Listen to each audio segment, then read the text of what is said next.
Ils disent le sang est plus épais que l'eau, mais pour Wren Mitchell, 27 ans, le sang de sa propre mère ne contenait rien d'autre que du venin.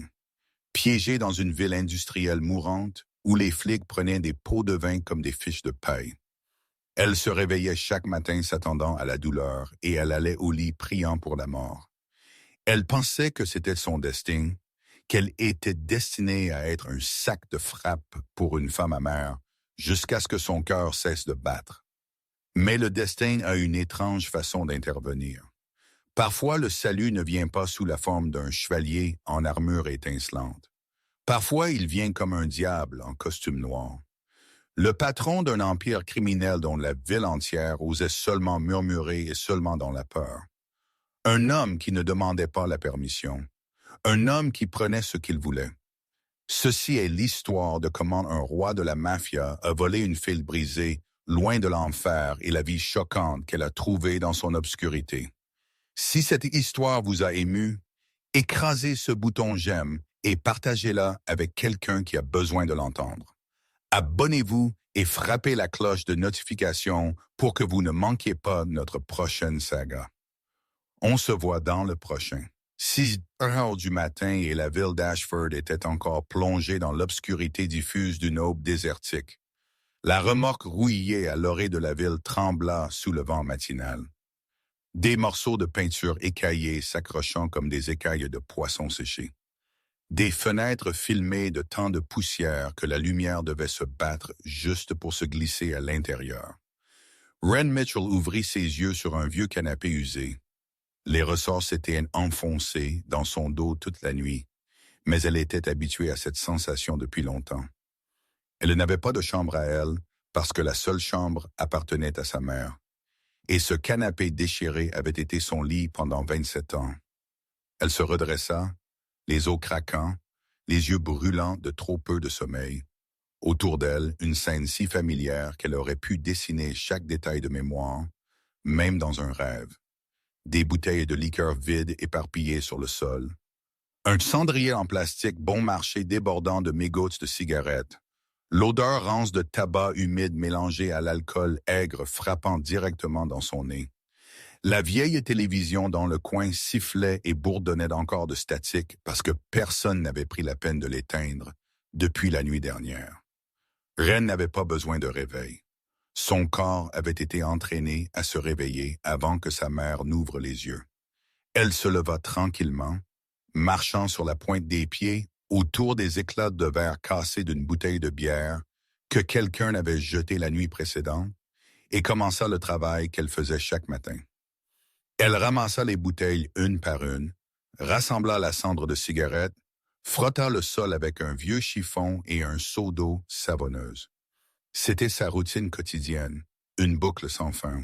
Nettoyer, se faire crier dessus, nettoyer à nouveau, se faire crier dessus encore plus. Elle l'avait fait pendant tant d'années, elle ne pouvait même plus se souvenir combien. La porte de la chambre s'ouvrit brusquement et Wren se raidit. Dolores Mitchell sortit, les yeux injectés de sang, les cheveux emmêlés comme un nid de corbeau, son souffle si épais d'alcool que Wren pouvait le sentir à 10 pieds de distance. Elle avait 58 ans, mais elle en paraissait 70, son visage creusé profondément par les rides de l'amertume et de la haine. Ses yeux balayaient la pièce, cherchant quelque chose à se plaindre. Et comme toujours, elle le trouva. « Pourquoi n'as-tu pas fini avant que je me lève? Inutile. » La voix de Dolores était rauque, aiguë comme du vinaigre. « Je suis désolée, maman. » Wren baissa la tête, les yeux fixés sur le sol. Elle avait appris il y a longtemps que regarder Dolores droit dans les yeux ne faisait qu'empirer les choses. Dolores marcha vers l'endroit où Wren était agenouillée pour frotter, fixa le seau d'eau savonneuse une seconde, puis lui donna un coup de pied fort. L'eau sale éclaboussa partout, trempant le sol que Wren venait de nettoyer. « Fais-le encore! Rende-le propre! » dit Dolores, son ton plat et froid. Wren ne discuta pas. Elle hocha seulement la tête et alla tranquillement chercher plus d'eau. Dolores tomba sur le canapé dont Wren venait de se lever, alluma une cigarette, tira une longue bouffée, puis exhala un nuage de fumée. Ce soir, tu ramènes 200 $, argent du loyer, argent des cigarettes. Elle dit cela comme si elle donnait des ordres à un chien. Ren déglutit. Je ne gagne qu'environ 80 à 100 $ par nuit. Dolores leva la main. Ren tressaillit aussitôt, se recroquevillant, les deux mains s'envolant pour protéger son visage par instinct. Son corps avait mémorisé d'être frappé tant de fois qu'il réagissait avant même qu'elle puisse penser. Mais le coup ne vint pas.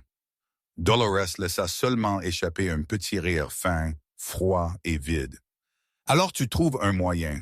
Si ce n'est pas assez, tu sais ce qui arrive. Elle dit cela en regardant Ren comme on regarderait des ordures. Ren baissa les mains, essayant de cacher les tremblements. Sur son bras, de vieilles contusions s'estompaient, passant du violet à un jaune verdâtre maladif. Sur son poignet, une faible cicatrice courait le long de la peau, la trace restante d'une nuit sombre qu'elle essayait d'oublier. Elle hocha la tête, fixant toujours le sol. « Oui, je sais. 200 $, un nombre qu'elle ne pouvait atteindre. Une bombe à retardement décomptant seconde par seconde, Ren finit de nettoyer la remorque en silence. Se changea avec les vêtements les plus propres qu'elle possédait, puis sortit. Elle se tint à la porte de la remorque et prit une profonde inspiration. L'air du désert, sec et déjà réchauffant, remplit ses poumons, mais au moins il ne sentait pas l'alcool et la fumée. Elle leva les yeux vers le ciel alors qu'il s'éclaircissait lentement et se demanda s'il y avait un autre monde au-delà de cet enfer. Puis elle secoua la tête, repoussa la pensée inutile et commença à marcher vers le bord. Le service de ce soir serait long et elle devait faire ses 200 $, peu importe ce qu'il en coûterait. 20 h du soir, Ren poussa la vieille porte en bois du clou rouillé et entra. C'était l'endroit où elle travaillait depuis 4 ans maintenant. 4 ans de nuits sans fin, de regards affamés, de flirts grossiers qu'elle devait avaler et porter en silence. Le bar était situé au centre d'Ashford, une boîte en bois fragile avec de faibles lumières jaunes qui brillaient comme si elle pouvait mourir à tout moment. L'odeur de bière éventée, de sueur et de cigarettes s'accrochait à chaque mur, chaque chaise, chaque planche de plancher collante sous les pieds. Des visages fatigués étaient éparpillés autour de la pièce, principalement des mineurs juste après leur service. Des hommes qui venaient ici noyer leur misère et leur bière bon marché. Benny Caruso se tenait derrière le comptoir, essuyant un verre avec un chiffon qui était probablement plus sale que le verre lui-même. Il avait 45 ans, ventru et chauve, avec des yeux qui s'éloignaient toujours des problèmes. Quand il vit Ren entrer, il lui fit un petit signe de tête et retourna à son travail. Aucune question, aucune inquiétude, pas même un mot sur la contusion sur sa joue qui était devenue d'un jaune terne et maladif. À Ashford, les gens avaient appris à ne pas poser de questions dont ils ne voulaient pas les réponses. Ren noua son tablier autour de sa taille et commença son service.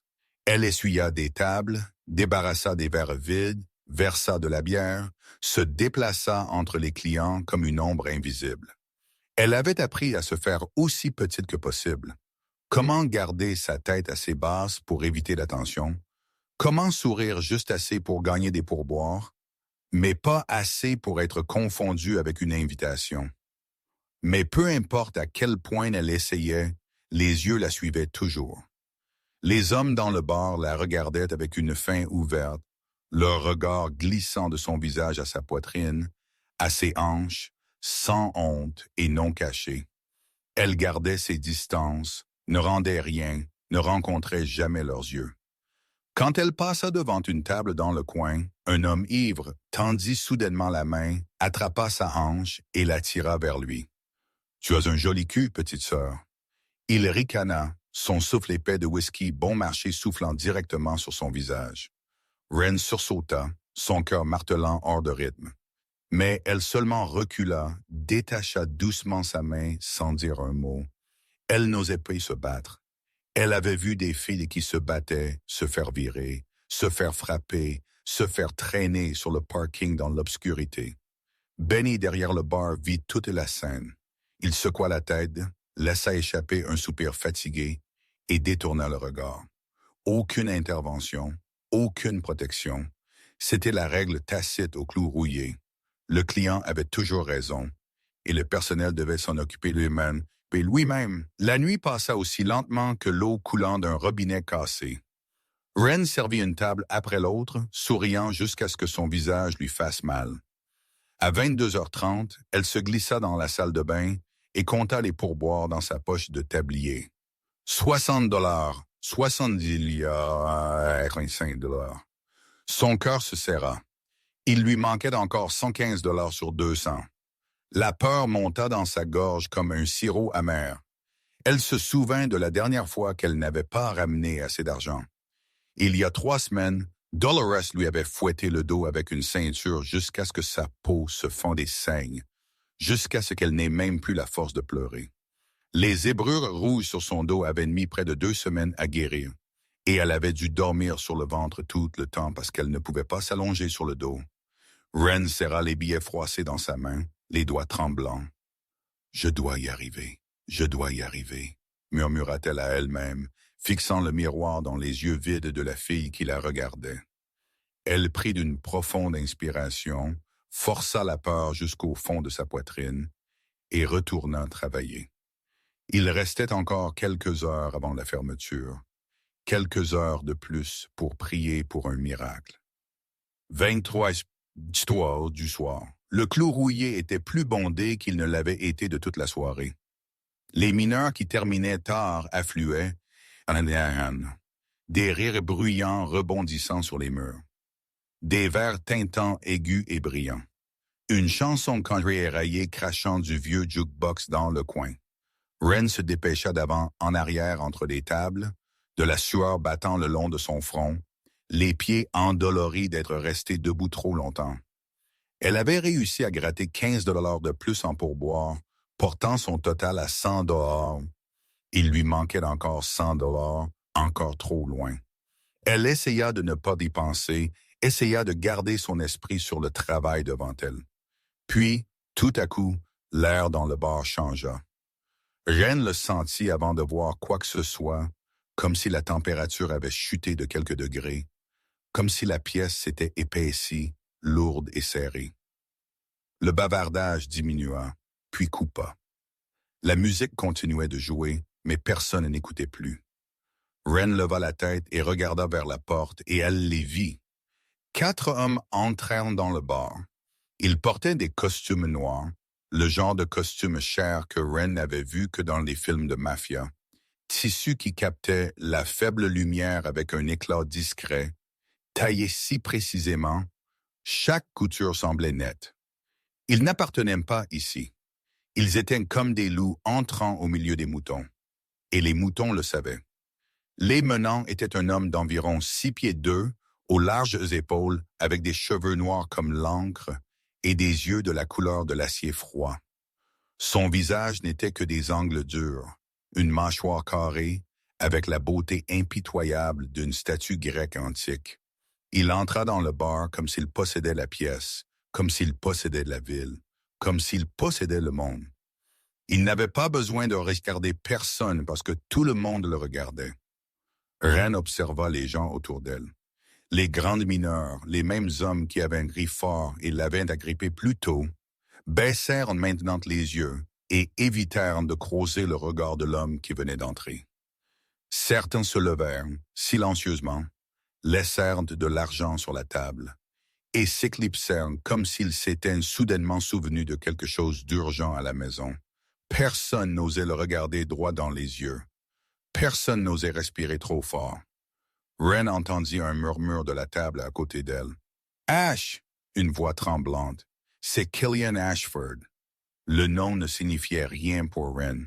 Elle ne lisait pas le journal, ne regardait pas les informations, n'avait pas le temps ni l'énergie de se soucier du monde au-delà d'une remorque rouillée et de ce bar misérable.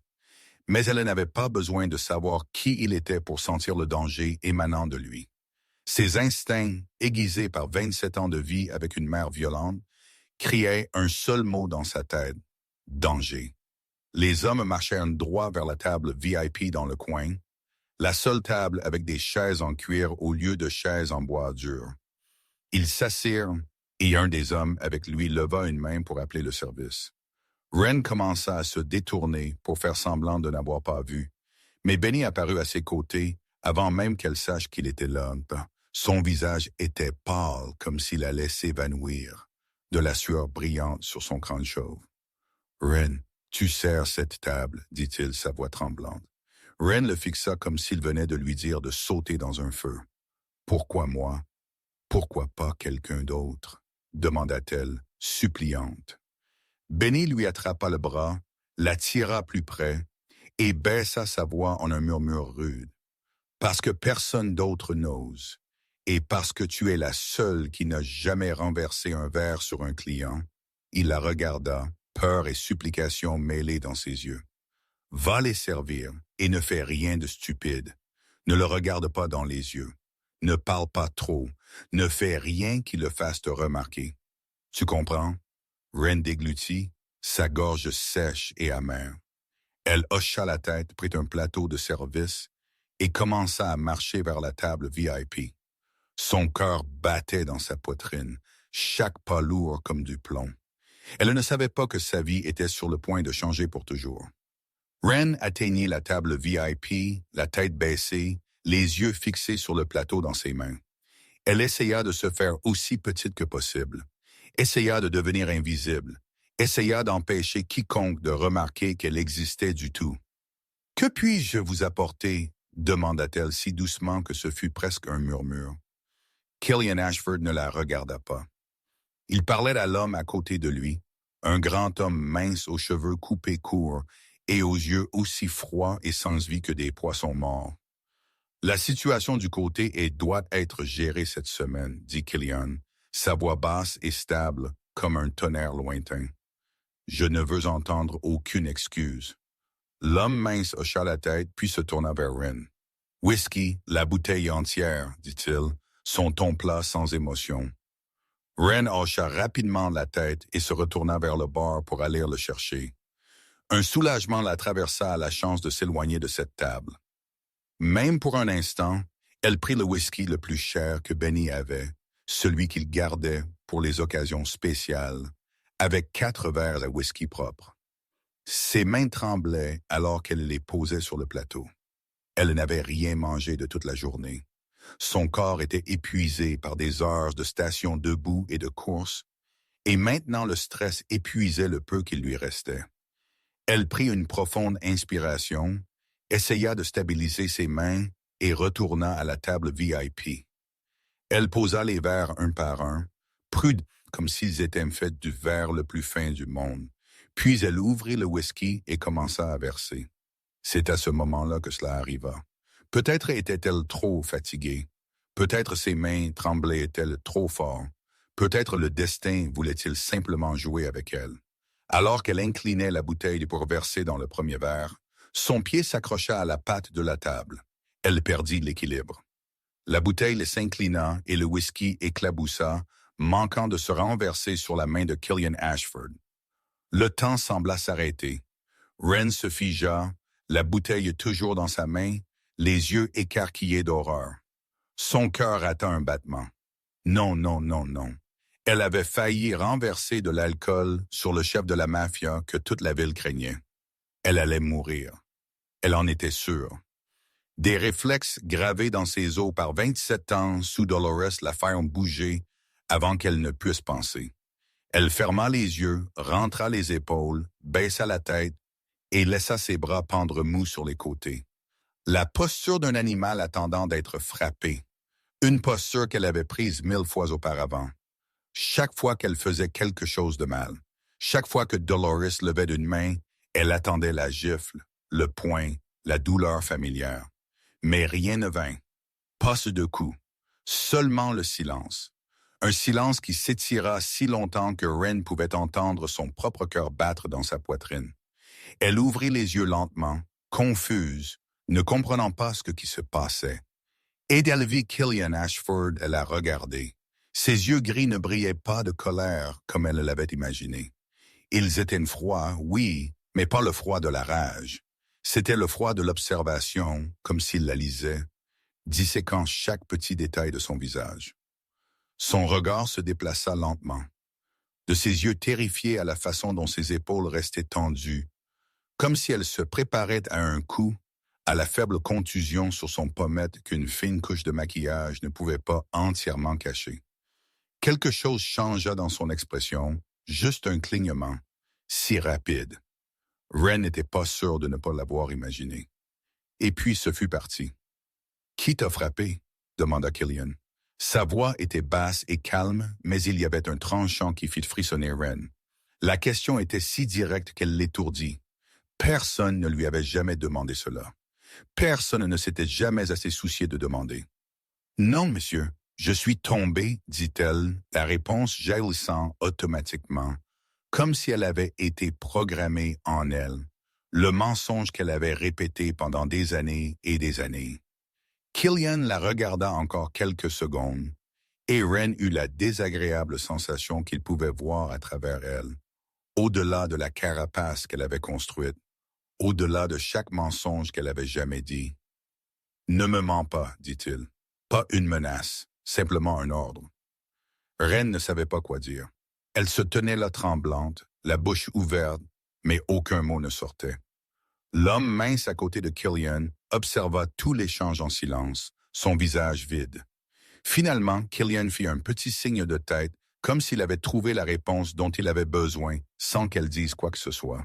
« Va, dit-il. » Ren n'eut pas besoin de l'entendre 2 fois.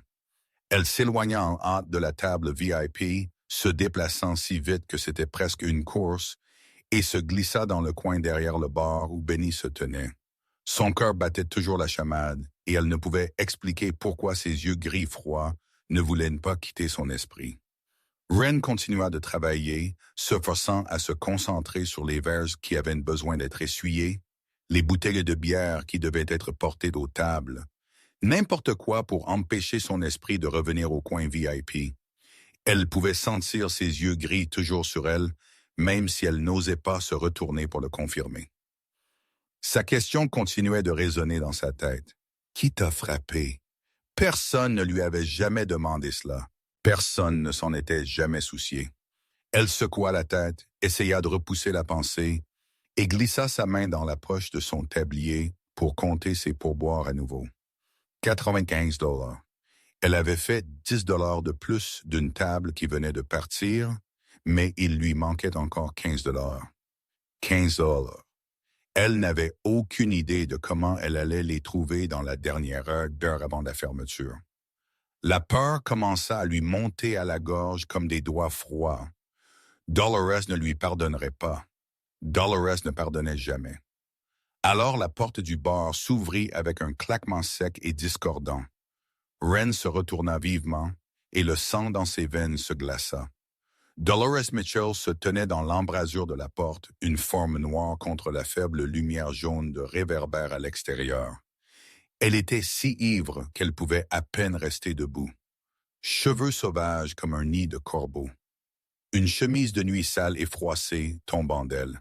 Des yeux injectés de sang balayant la pièce d'un regard de recherche fou.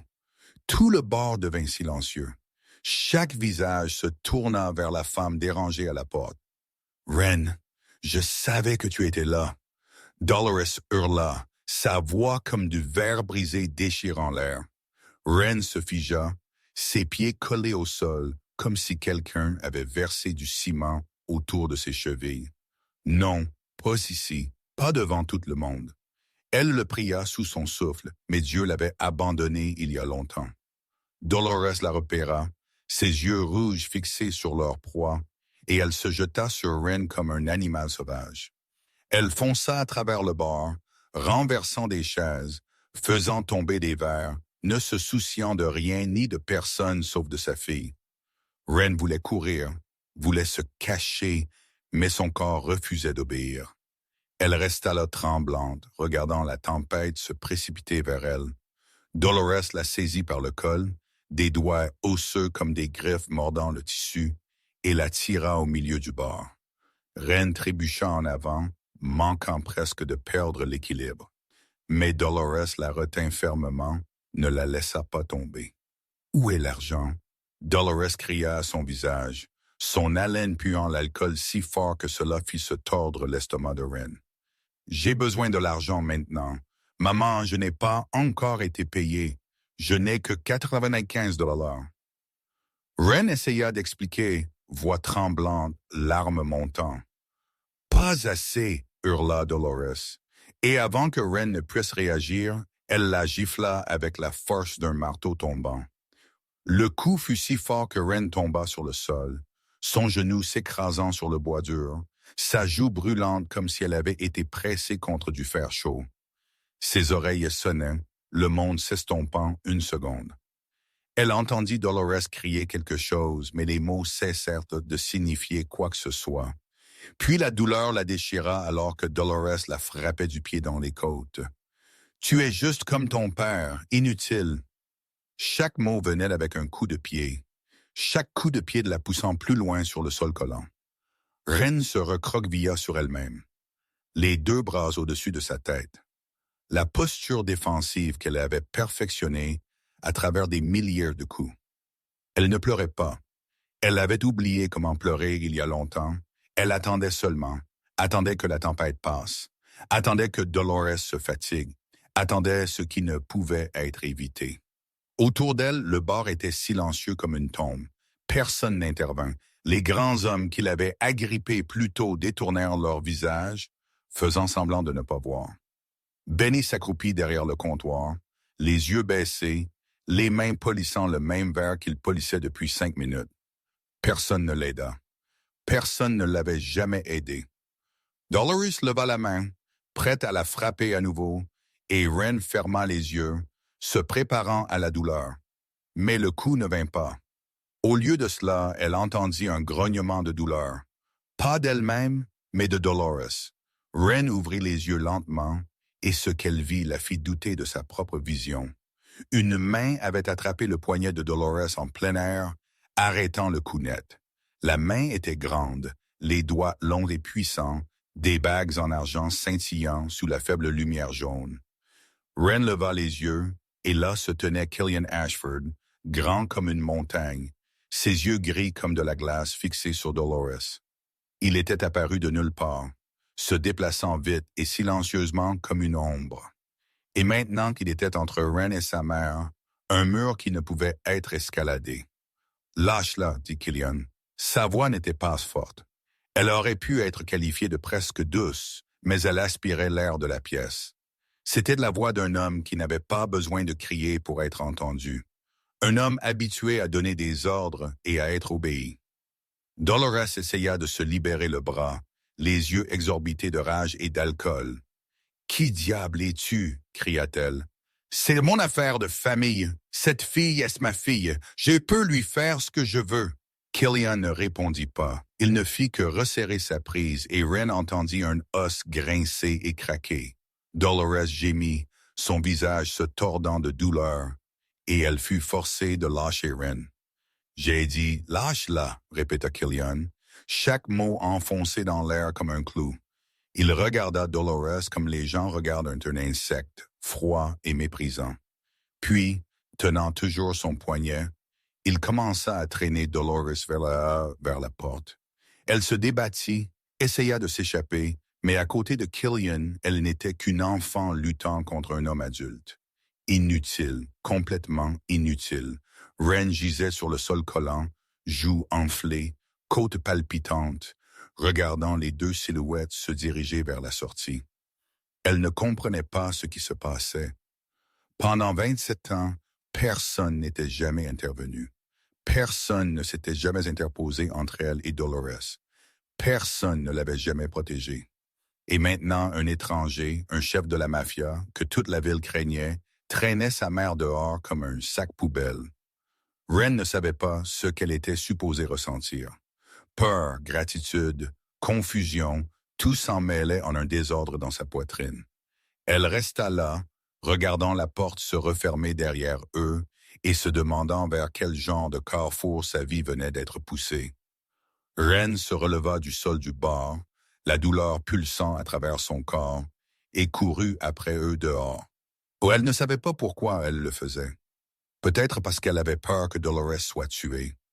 Peut-être parce qu'elle ne savait pas ce qui allait se passer ensuite. Peut-être parce qu'elle avait passé 27 ans à courir après sa mère comme un chien loyal et son corps ne connaissait pas d'autre façon d'être. Quand elle atteignit la porte, l'homme mince qu'elle avait vu assis à côté de Killian bloquait le passage. Il ne dit pas un mot, secoua seulement la tête une fois et tendit une main pour l'arrêter. Mais elle supplia de ses yeux.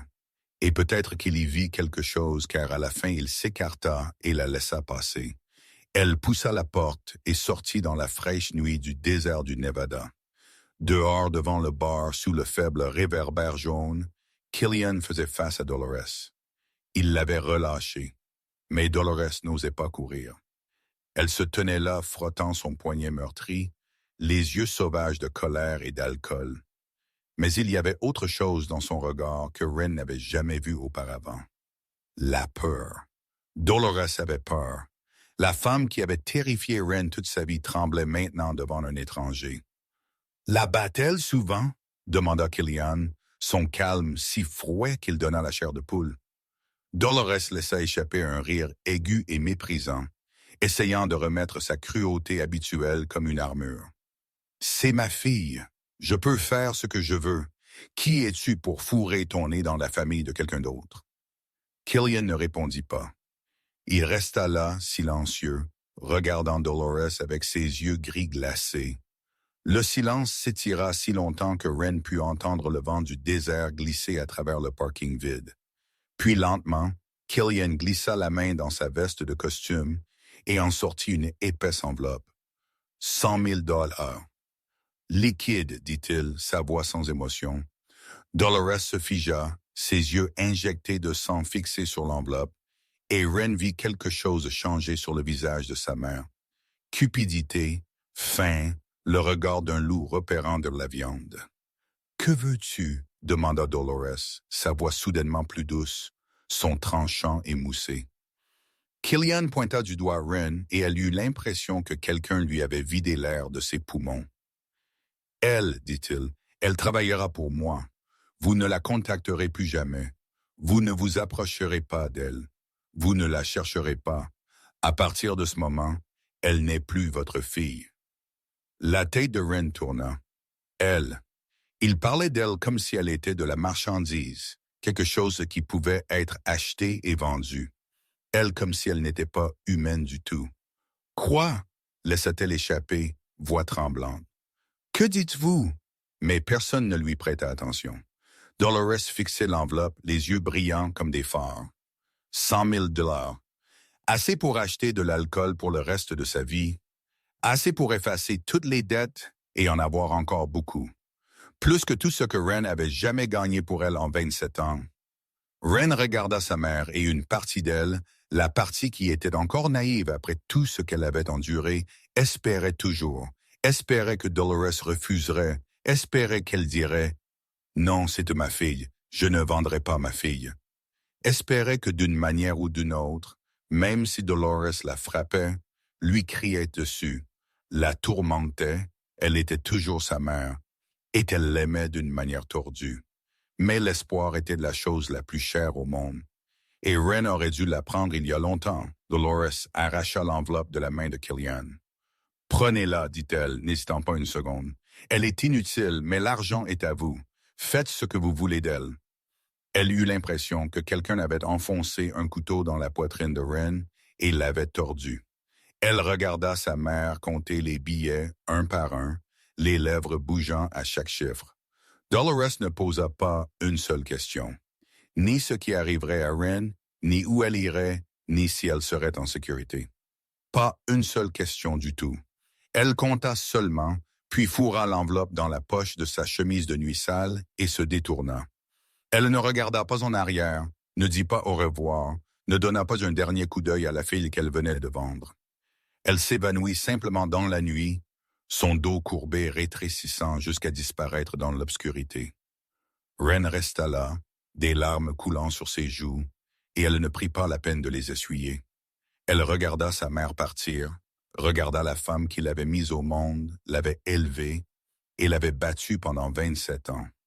La femme qui venait de la vendre pour 100 000 $, sans une seconde d'hésitation. Ren avait toujours su que Dolores ne l'aimait pas. Elle le savait depuis longtemps. Mais savoir et témoigner étaient deux choses différentes. Et ce soir, elle avait vu sa mère la vendre comme on vend une vieille chose dont on n'a plus besoin. Tu as deux choix. La voix de Killian traversa ses pensées. Il se tenait là, grand sous le réverbère, les yeux gris sur elle, sans expression.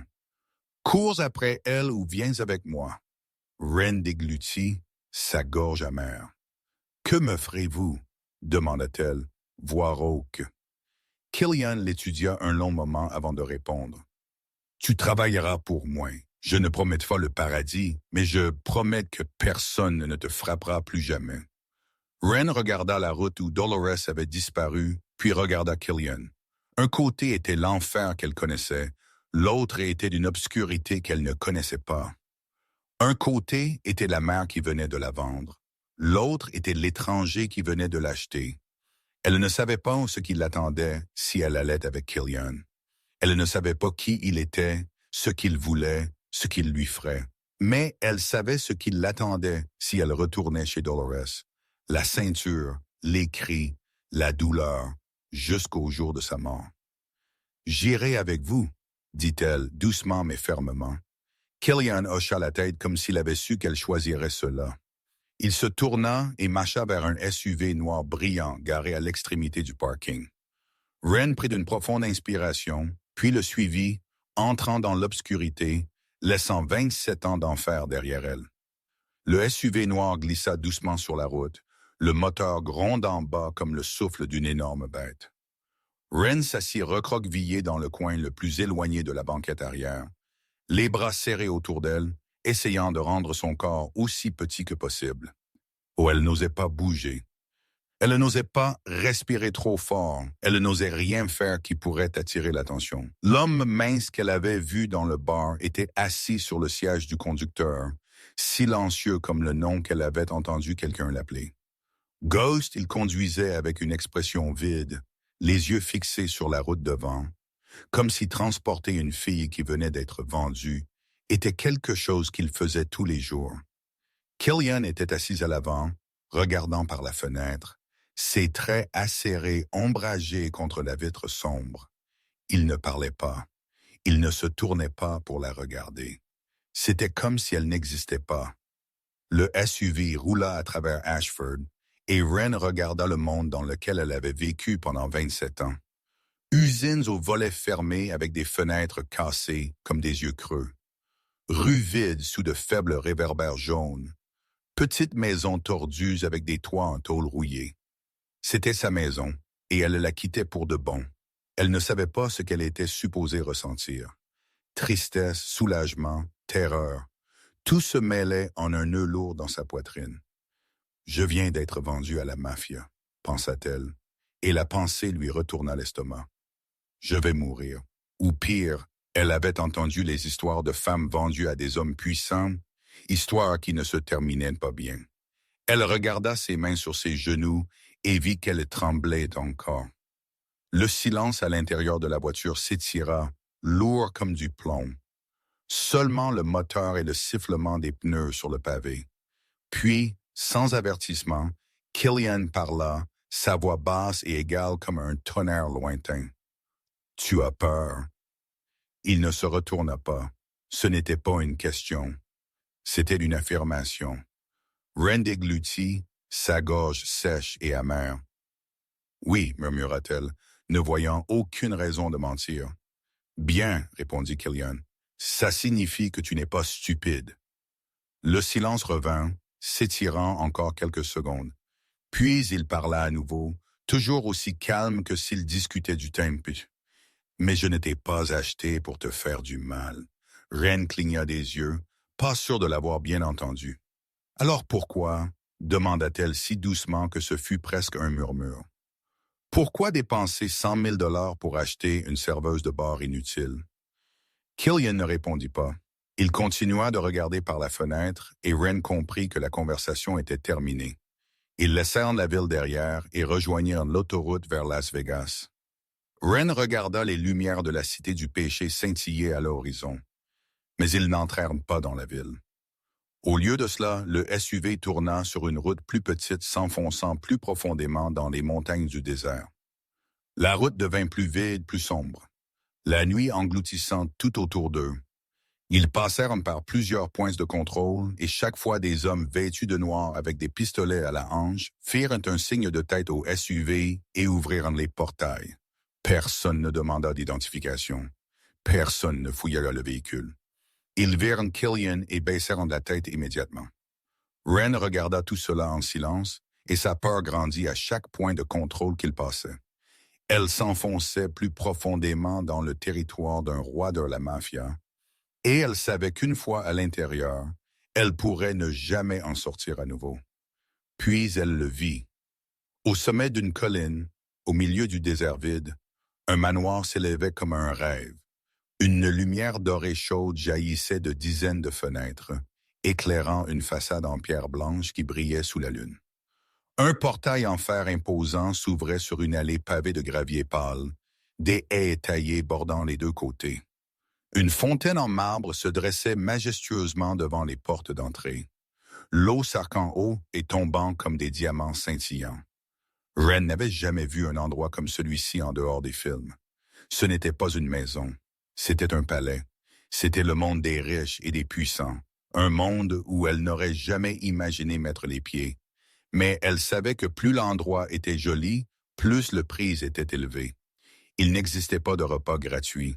Et 100 000 n'était pas une petite somme.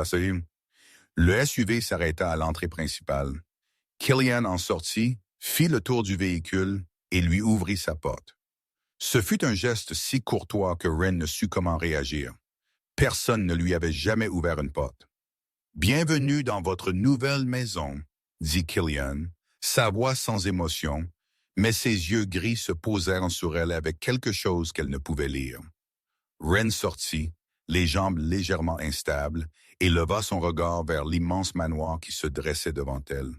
Son cœur se serra, moitié de peur, moitié de curiosité.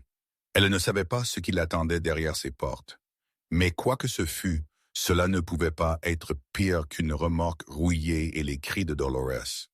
Ou du moins, elle espérait que non. Wren franchit les massives portes en chêne et eut l'impression d'avoir traversé un autre monde. Le grand hall du manoir était si énorme qu'elle aurait pu y mettre la remorque de Dolores et avoir encore de la place. Le plafond s'élevait au-dessus, peint de fresques classiques, et un lustre en cristal scintillait comme 1000 étoiles. Un grand escalier en marbre blanc pur s'élevait en courbe vers le deuxième étage. Les sols étaient polis si brillamment qu'elle pouvait y voir son propre reflet. Wren se tenait là, la bouche légèrement ouverte, se sentant complètement déplacée, comme une tache d'encre sur une feuille de papier blanc immaculée. Elle n'appartenait pas ici. Elle était une serveuse de bar avec des contusions sur le corps et des vêtements usés sur le dos, debout au milieu d'un palais valant des millions. Une femme d'âge moyen apparut, soignée dans un uniforme noir et blanc, son visage sévère mais pas méchant. « Je suis Madame Henderson, la gouvernante, dit-elle. Professionnelle mais avec un soupçon de chaleur. Je vais vous emmener à votre chambre. » Wren hocha la tête, ne sachant quoi dire, et suivit la gouvernante à l'étage. La chambre où Madame Henderson la conduisit était plus grande que la remorque où elle avait vécu pendant 27 ans. Un lit king-size était au centre, habillé de draps blancs impeccables et d'oreillers qui semblaient incroyablement doux. Une salle de bain privée avec une baignoire en porcelaine blanche et des robinets plaqués or. Une large fenêtre faisant face au désert sans fin sous la lumière argentée de la lune.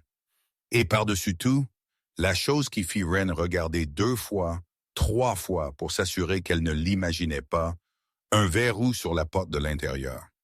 Monsieur Ashford a dit « Vous pouvez fermer votre porte, dit Madame Henderson, comme si elle avait lu les pensées de Wren. Personne n'entre à moins que vous ne l'autorisiez. C'est la règle. » Wren regarda le verrou, puis la gouvernante, incapable de croire ce qu'elle entendait. Elle attendait le piège, attendit que quelqu'un lui rie au nez et lui dise que tout était une blague. Mais Madame Henderson lui fit seulement un signe de tête et partit, fermant la porte derrière elle et la laissant seule dans une pièce qui ressemblait au rêve d'un étranger. Cette première nuit, Ren n'osa pas dormir dans le lit. Elle s'assit dans le coin, le dos contre le mur, les genoux ramenés à sa poitrine, les yeux ne quittant jamais la porte. Elle l'avait verrouillée, l'avait vérifiée 3 fois pour être sûre, mais elle n'y croyait toujours pas. Elle attendait que quelqu'un entre par effraction, attendait que Killian apparaisse et exige ce que les hommes exigeaient toujours des femmes. Attendait que le vrai prix de 100 000 $ se révèle, mais rien ne se passa. La nuit passa en silence. Seulement le vent du désert dehors de la fenêtre et le battement régulier de son cœur dans ses côtes.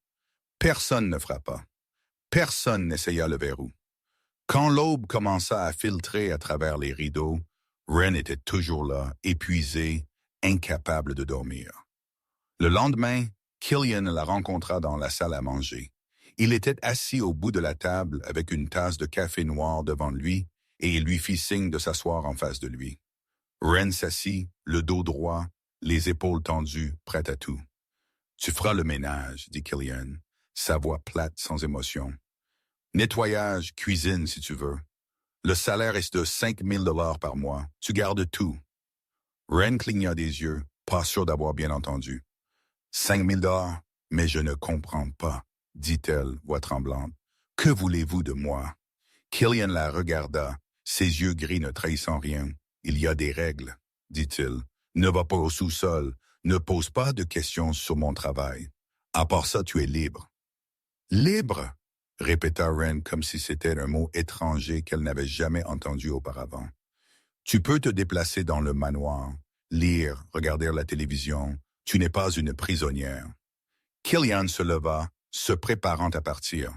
« Mais n'essaie pas de courir, » ajouta-t-il, sans menacer, simplement certain. « Non pas parce que je te punirai, mais parce qu'il n'y a rien là dehors qui t'attende. » Une semaine passa, puis 2, Ren commença à s'habituer à sa nouvelle vie, même si elle ne pouvait toujours pas entièrement lui faire confiance. Elle nettoyait le manoir, même s'il y avait du personnel pour le faire. Elle cuisinait, même s'il y avait un chef. Elle avait besoin de quelque chose pour occuper ses mains, quelque chose pour empêcher son esprit de sombrer dans les endroits sombres. Le personnel la traitait gentiment, une gentillesse à laquelle elle n'était pas habituée. Il la saluait chaque matin, demandait si elle avait besoin de quelque chose, lui souriait comme si elle était une personne et non des ordures. Puis un jour, alors qu'elle dépoussiérait le couloir du 2e étage, elle trouva la bibliothèque. Les portes en bois s'ouvrirent et Ren se tint là, les yeux écarquillés sous le choc. Des milliers de livres garnissaient les murs du sol au plafond, des étagères s'élevant comme des châteaux, une échelle en bois coulissante pour atteindre les rangées les plus hautes. L'odeur de vieux papier et d'encre emplit la pièce, une odeur que Ren avait toujours aimée. Elle aimait lire. C'était la seule chose qui l'avait gardée saine d'esprit pendant les années d'enfer avec Dolores. Mais elle n'avait jamais eu assez de livres, seulement de vieux livres déchirés sortis des poubelles ou empruntés à la bibliothèque publique. Elle en vola un tranquillement et le lut la nuit quand la maison dormait. Elle lisait dans le coin de sa chambre, sous une lampe tamisée, comme si elle faisait quelque chose de défendu. Une nuit, elle ne put retenir sa curiosité et se glissa dans la bibliothèque pour en trouver plus. Elle se tenait entre les hautes étagères, les doigts traînant le long des reliures. Quand la porte s'ouvrit, Ren se retourna vivement, le cœur battant, et vit Killian se tenir là. Elle paniqua, sauta sur ses pieds, le livre lui échappant des mains. « Je suis désolée, je vais le remettre. Je ne savais pas que je n'avais pas le droit, » balbutia-t-elle, se préparant à la colère. Mais Killian s'approcha seulement, se pencha pour ramasser le livre et étudia la couverture. « Jane Eyre ?» demanda-t-il sans colère. Ren hocha la tête, le cœur battant toujours. « Tu aimes Bront? »« J'aime lire, » murmura-t-elle. « N'importe quoi. » Killian la regarda un long moment, puis s'assit dans le fauteuil près de la fenêtre et posa le livre sur la table. Tu peux lire n'importe quel livre ici, dit-il. Je ne l'interdis pas. Cette bibliothèque existe pour être utilisée, pas pour rester ici comme décoration. Et pour la première fois, ils parlèrent vraiment de livres, des mondes à l'intérieur des pages, des personnages de fiction qui parfois semblaient plus réels que les gens dehors. Quand Ren quitta la bibliothèque cette nuit-là, ses lèvres se courbèrent en un petit sourire hésitant, comme si elle avait oublié comment sourire, et apprenait à nouveau depuis le début. Mais c'était réel, le premier réel depuis des années. Un mois passa à l'intérieur du manoir d'Ashford, et Ren commença à s'habituer à sa nouvelle vie d'une manière qu'elle n'aurait jamais cru possible. Elle s'habitua au lit moelleux, au repas complet, à ne pas être frappée tous les jours. Elle s'habitua à la bibliothèque et aux nuits qui s'étiraient tard avec des livres, aux brèves conversations avec Killian sur la littérature et l'art. Mais il y avait une chose à laquelle elle ne pouvait pas s'habituer, les cauchemars. Ils venaient chaque nuit comme des invités indésirables, se glissant dans son sommeil et le transformant en enfer. Ce soir n'était pas différent. Dans le rêve, Ren était agenouillée sur le sol de la remorque rouillée et Dolores planait au-dessus d'elle. Énorme comme un monstre, bouche ouverte, hurlant des malédictions sur elle. Ordure inutile, tu n'aurais jamais dû naître. Le rire mince de Dolores résonna dans la tête de Ren. Et puis le bras de Dolores se leva, et Ren vit la ceinture de cuir s'abattre. Elle cria et se redressa d'un bond, trempée de sueur, le cœur battant comme s'il voulait sortir de sa poitrine. Elle s'assit dans l'obscurité, haletante, et il lui fallut quelques secondes pour se souvenir où elle était. Pas la remorque, le manoir. En sécurité, elle était en sécurité. Puis vint un doux coup à la porte et elle tressaillit. « Ren, tu vas bien? » La voix de Killian traversa le bois épais, basse et inquiète. Ren cligna des yeux, stupéfaite. Elle ne s'attendait pas à ce qu'il vienne. Elle ne s'attendait pas à ce qu'il l'entende depuis sa chambre. Elle ne s'attendait pas à ce qu'il se soucie d'elle. Elle glissa hors du lit, les jambes instables, traversa jusqu'à la porte et l'ouvrit. Killian se tenait là dans de simples vêtements de nuit, un t-shirt noir et un pantalon long, ses cheveux légèrement ébouriffés par le réveil. Il ne ressemblait en rien au froid patron de la mafia et un costume cher.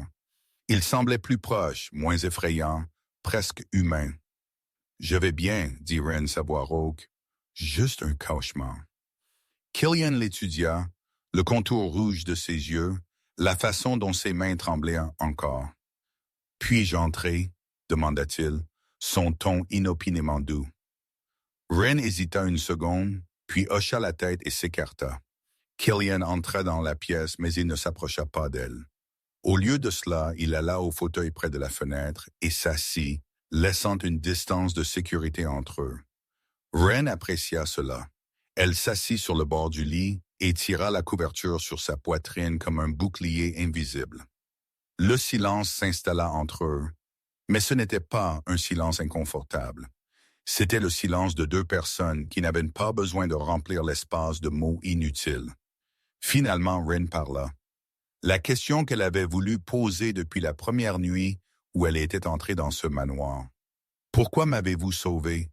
Vraiment, je n'ai rien à rendre. Je suis juste une serveuse de bar inutile. Pourquoi dépenser 100 000 $ pour m'acheter? » Killian ne répondit pas tout de suite. Il regarda par la fenêtre le désert sans fin sous la lumière argentée de la lune, la vaste obscurité qui semblait correspondre à son propre passé. Le silence s'étira si longtemps, Ren pensa qu'il ne répondrait pas du tout. Puis il parla, sa voix basse et lointaine, comme si elle venait de quelque part lointain. « J'avais une petite sœur, Cora. » Ren écouta, osant à peine respirer. « Ma mère s'est remariée quand j'avais 15 ans. Cora avait 12 ans. Notre beau-père était un homme d'affaires prospère, riche, respecté par tous, mais derrière des portes closes, il était un monstre. » Killian fit une pause, la mâchoire se crispant, et Ren vit sa main se serrer en un point sur sa cuisse. Il battait Cora. Ma mère le savait, mais elle ne fit rien. Elle avait peur d'être laissée pour compte, peur de perdre de l'argent, peur de perdre son statut. Elle choisit le silence et détourna le regard. J'ai essayé de protéger Cora. Chaque fois qu'il levait une main, je m'interposais. Mais j'étais jeune, j'étais faible. Il me frappait chaque fois que j'intervenais. Me frappait jusqu'à ce que je ne puisse plus me tenir debout. Puis il se tournait vers Cora. Ren sentit les larmes couler, des traces chaudes sur ses joues. Elle ne les essuya pas, elle resta juste assise là et écouta. Quand j'avais 19 ans, K en avait 16. Killian continua, sa voix devenant rauque. Une nuit, je suis rentré tard du travail. Quand je suis entré, K était étendu sur le sol et il se tenait au-dessus d'elle avec une ceinture à la main.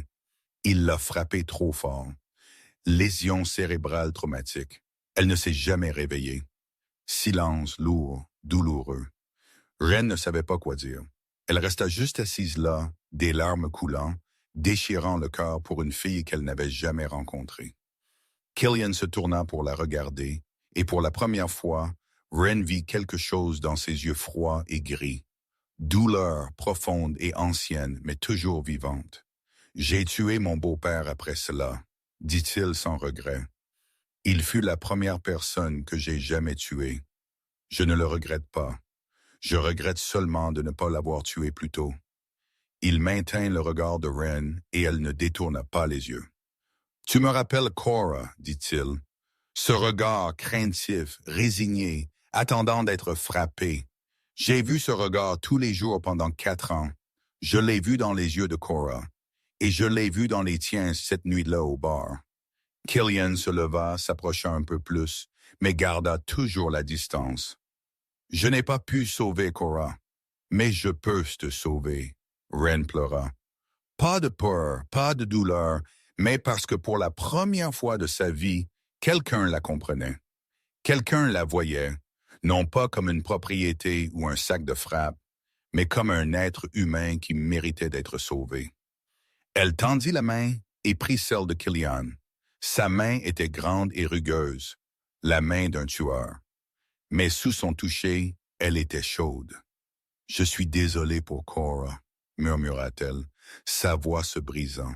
« Elle devait tellement vous aimer. » Killian regarda sa petite main sur la sienne, et quelque chose s'adoucit dans ses yeux gris.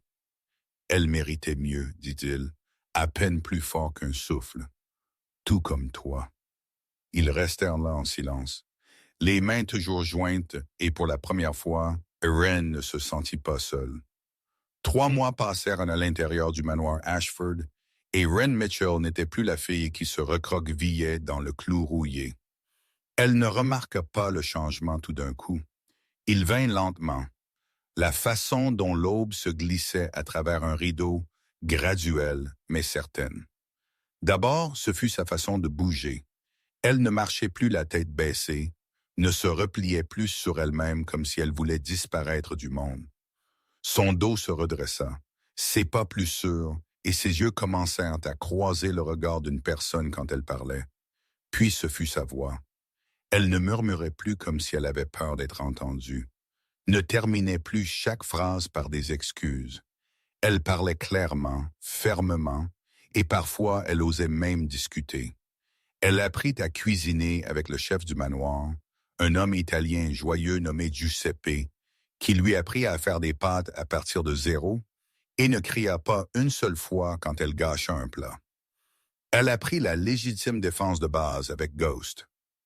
L'homme silencieux qui s'avéra être un professeur patient, lui montrant comment donner des coups de poing, comment donner des coups de pied, comment se libérer de la prise d'un agresseur. Elle lut près de la moitié de la bibliothèque, dévorant les livres comme une personne affamée dévore un festin.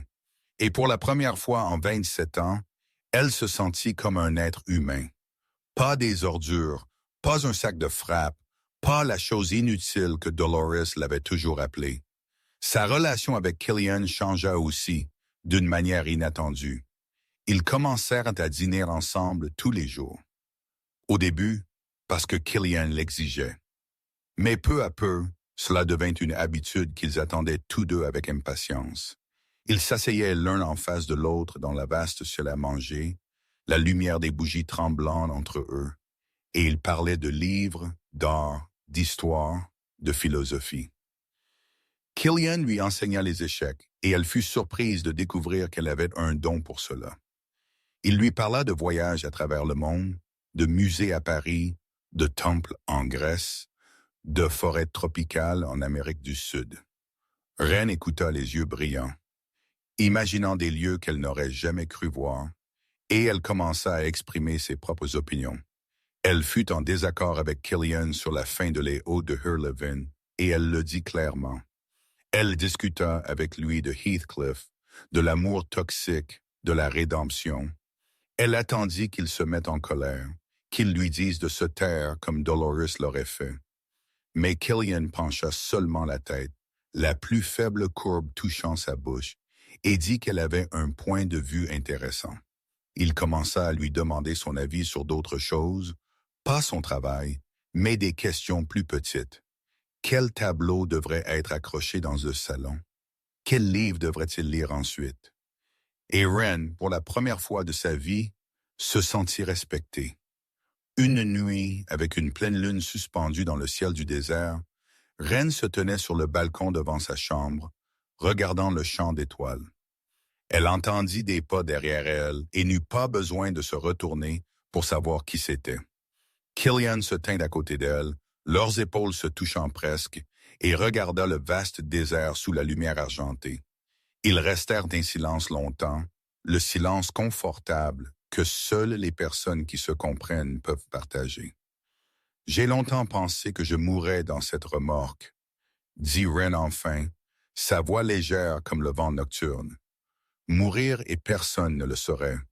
Personne ne s'en soucierait. Elle se tourna pour le regarder.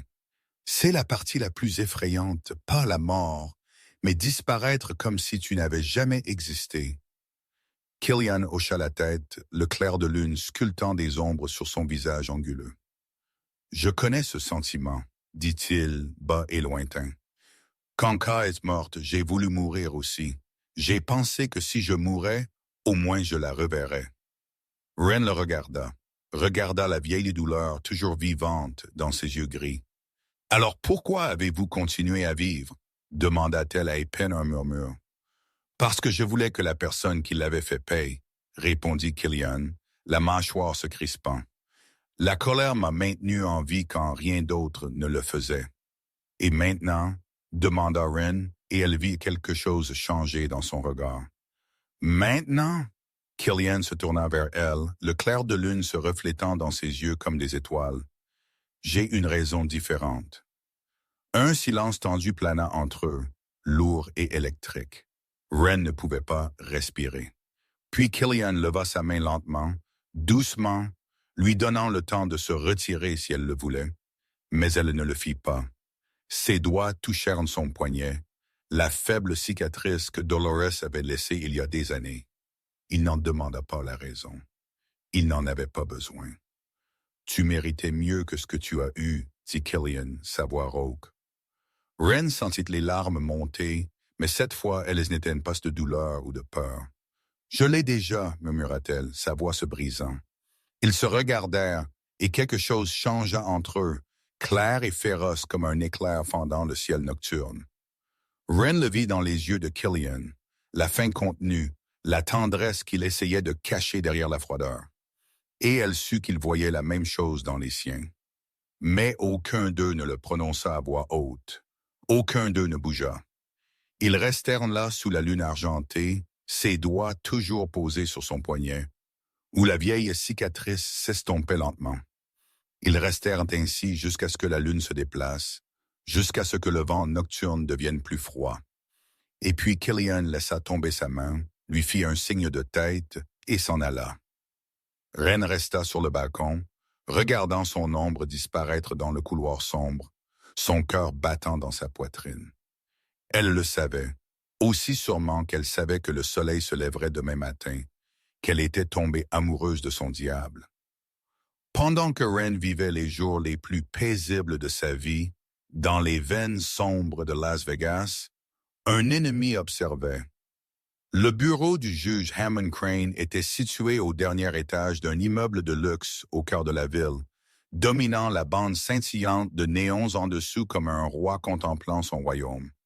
La pièce était habillée de chênes coûteux, les murs y encombrés de récompenses et de certificats, les étagères remplies d'épais livres de droit qui n'avaient probablement jamais été ouverts. Tout dans ce bureau rayonnait de respectabilité, de confiance, d'équité, mais l'homme derrière le bureau n'était rien de tout cela. Hammond Crane avait 62 ans, les cheveux argentés comme du fil, son visage marqué du genre de rides que les gens aiment appeler des signes d'expérience et de sagesse. Il portait un coûteux costume gris, des lunettes à monture dorée, et au premier coup d'œil, personne n'aurait deviné qu'il était l'un des hommes les plus corrompus du système judiciaire du Nevada. Ses yeux étaient froids comme ceux d'un serpent, et derrière la carapace respectable se trouvait une âme pourrie jusqu'à l'os. Assis en face de Crane se trouvait Roy Petton, un homme de 38 ans avec un visage si ordinaire qu'il était facile d'oublier. Rien de frappant, ni beau, ni laid, ni mémorable, ni invisible non plus. Exactement le genre de visage auquel les gens faisaient confiance. Le genre à qui ils s'ouvraient. Le genre qui ne soulevait pas ceux de soupçons. Et c'est exactement pourquoi Crane l'avait embauché. Rapport sur Ashford, dit Crane, sa voix basse et froide. Petton ouvrit la mallette en cuir sur ses genoux, en sortit un épais dossier et le posa sur le bureau. Il a une nouvelle fille, Wren Mitchell, 27 ans, achetée à sa mère biologique dans la ville d'Ashford il y a 3 mois pour $100,000. Crane se pencha en avant, ses yeux s'illuminant du regard d'un prédateur flairant sa proie. Trafic d'êtres humains, il sourit, un sourire qui n'atteignit pas ses yeux. Parfait. Si nous pouvons faire témoigner la fille contre Ashford, trafic, détention illégale, violence, nous pouvons le mettre en prison et jeter la clé. Petton feuilleta quelques pages, son front se crispant légèrement. Il y a un problème. Elle ne semble pas être confinée. J'ai fait surveiller des gens. Elle se déplace librement dans le manoir. Elle a même été emmenée faire du shopping en ville. Crane agita une main, le coupant avec un mépris impatient. Peu importe quelle est la vérité. Ce qui importe, c'est ce qu'elle dira. Il se leva, marcha vers la fenêtre et regarda la ville en contrebas. Approche-toi d'elle, fais semblant d'être le bon gars. Montre-lui une issue. Montre-lui qu'elle est utilisée et qu'elle ne le sait même pas. Puis quand elle te fera confiance, nous aurons tout ce qu'il faut pour enterrer Killian Ashford. Petton hocha la tête, mais une question planait sur ses lèvres. Et si elle refuse, demanda-t-il, voix neutre. Et si elle ne coopère pas? Crane se retourna et pour la première fois, le masque respectable glissa, montrant le monstre en dessous. Son regard s'assombrit, froid et impitoyable. Alors nous la ferons accepter par tous les moyens. Il retourna au bureau et s'assit, les doigts entrelacés devant lui. Killian Ashford pense qu'il peut me menacer, pense qu'il peut me couper les ponts et me laisser derrière comme un chien errant. Crane avait autrefois été un partenaire de l'Empire Ashford, acceptant des pots de vin pour protéger le crime, pour effacer des condamnations, pour faire disparaître des preuves. Une relation qui bénéficiait aux deux parties jusqu'à ce que Killian découvre que Crane jouait sur les deux tableaux, prenant l'argent d'Ashford tout en vendant des informations à des rivaux. Killian l'avait immédiatement coupé et menacé de tout exposer si Crane touchait à nouveau à son empire. Depuis lors, Crane avait vécu dans la peur et la haine, attendant une chance de riposter. Et maintenant, cette chance était arrivée, portant le visage d'une fille aux cheveux bruns de la ville d'Ashford. « Assure-toi de ne pas échouer, » dit Crane, sa voix comme de l'acier refroidi. « Je veux que Killian Ashford paye pour tout ce qu'il m'a fait. » À des centaines de kilomètres. Dans le manoir sur la colline dans le désert du Nevada, Wren dormait profondément dans sa chambre chaude. Elle rêvait de clairs de lune argentée, Dieu gris la regardant avec une tendresse que personne ne lui avait jamais donnée, de doigts chauds touchant son poignet, où l'ancienne cicatrice s'estompait lentement. Elle sourit dans son sommeil pour la première fois en 27 ans, souriant sans peur. Elle ne savait pas que l'obscurité rampait plus près. Elle ne savait pas qu'un ennemi observait, planifiait, attendant le bon moment. Elle savait seulement que cette nuit, pour la première fois de sa vie, elle se sentait en sécurité. Et parfois, c'était la chose la plus dangereuse de toutes. Une semaine plus tard, Wren alla faire du shopping pour la première fois avec de l'argent qui était vraiment le sien. Killian avait transféré son premier mois de salaire sur un compte qu'il lui avait ouvert, 5 000 $, un chiffre dont elle n'avait jamais osé rêver pendant 4 ans de travail au clou rouillé. Elle se tenait devant le miroir de sa chambre, portant une robe simple que Mme Henderson avait préparée, et elle reconnut à peine la femme qui la regardait. Pas de contusion, pas d'yeux effrayés, pas d'épaules tendues comme si elles attendaient un coup. Elle ressemblait à une personne ordinaire, et la sensation était à la fois étrange et merveilleuse. Ghost la conduisit à un centre commercial à Las Vegas, un complexe massif avec des centaines de magasins que Wren n'avait vus qu'à la télévision. Il la suivit à quelques pas, gardant une distance de plusieurs pieds, assez près pour la protéger, mais assez loin pour qu'elle ne se sente pas surveillée. Wren flâna dans les magasins de vêtements, devant des comptoirs scintillants de bijoux et de cosmétiques, mais ses pieds la portèrent à l'endroit qu'elle avait toujours le plus voulu, la librairie. Elle entra et prit une profonde inspiration de papier neuf et de café flottant du petit café dans le coin. Elle se déplaça le long des étagères, les doigts effleurant les reliures, lisant les titres, se sentant comme un enfant lâché dans un magasin de bonbons. Elle choisit quelques livres. Les Hauts de Hurlevent parce qu'elle voulait le relire après sa dispute avec Killian, un nouveau roman policier d'un auteur qu'elle aime, et un recueil de poésie d'Emily Dickinson. Elle paya le cœur battant car c'était la première fois qu'elle achetait des livres avec son propre argent, pas des exemplaires abîmés sortis des poubelles, pas des volumes empruntés à la bibliothèque publique. Elle sortit avec le sac à la main et un sourire sur la bouche. Puis elle heurta quelqu'un. La collision fit tomber le sac de ses doigts et envoya le livre glisser sur le carrelage de marbre. « Oh, je suis désolé. Je ne regardais pas où j'allais. » Une voix d'homme s'éleva, chaleureuse et sincèrement pleine de remords. Wren leva les yeux et vit un homme d'âge moyen se penchant pour ramasser ses livres. Il avait environ 38 ans, avec un visage si ordinaire qu'il était presque oubliable, pourtant d'une certaine manière agréable, avec des yeux bruns chauds et un sourire amical. Il portait une chemise bleu clair et un pantalon kaki, le genre de tenue qu'un employé de bureau pourrait porter. Rien de remarquable, rien d'effrayant. « C'est bon, dit Wren alors qu'elle reprenait les livres de ses mains. C'est aussi ma faute, je ne regardais pas non plus. » L'homme jeta un coup d'œil au titre principal et son visage s'éclaira. « Les Hauts de Hurlevent ?» demanda-t-il, l'air vraiment surpris. « Vous aimez la littérature classique ?» Wren sourit, se sentant à l'aise avec cette conversation simple et accidentelle. « Oui, j'aime les Brontë, Charlotte et Emily. » « Magnifique !» L'homme hocha la tête en signe d'approbation. « On ne trouve pas beaucoup de gens qui lisent les classiques de nos jours. Je suis aussi un amoureux des livres, surtout des œuvres de l'époque victorienne. » Ils parlèrent encore quelques minutes de livres, d'auteurs, et Wren fut surprise de réaliser qu'elle appréciait sincèrement cela. L'homme était charmant, drôle et surtout pas menaçant. Il ne la regardait pas avec les yeux affamés des barmen. Il ne se tenait pas trop près. Il ne faisait rien qui la mette mal à l'aise. « Êtes-vous nouvelle en ville ?» demanda l'homme doucement.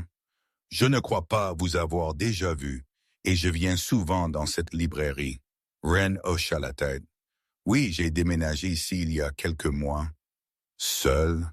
Wren hésita une seconde, incertaine de comment répondre. « Non. Je vis avec un ami, dit-elle, et l'homme hocha la tête sans insister. Il semblait savoir quand s'arrêter, sentir quand une question deviendrait trop personnelle. Cela fit Wren se détendre encore plus. Avant de se séparer, L'homme fouilla dans sa poche, en sortit une carte de visite et la lui tendit. « Je suis consultant, dit-il, son sourire toujours chaleureux. Si jamais vous avez besoin d'aide pour quoi que ce soit, n'importe quoi, vous pouvez m'appeler. Cette ville peut être dure pour les nouveaux venus. » Wren prit la carte et regarda l'impression nette. Roy Piton, consultant. « Merci, dit-elle, la glissant dans sa poche sans trop y penser. Ce n'était qu'une rencontre fortuite avec un étranger amical. Rien d'inquiétant. L'homme lui fit un dernier sourire, hocha la tête en guise d'au revoir et s'éloigna, se fondant dans la foule du centre commercial. Wren le regarda une seconde, puis se retourna et manqua de heurter Ghost. « Le connaissez-vous? » demanda Ghost, voix plate, sans expression, mais ses yeux suivirent la direction où l'homme avait disparu.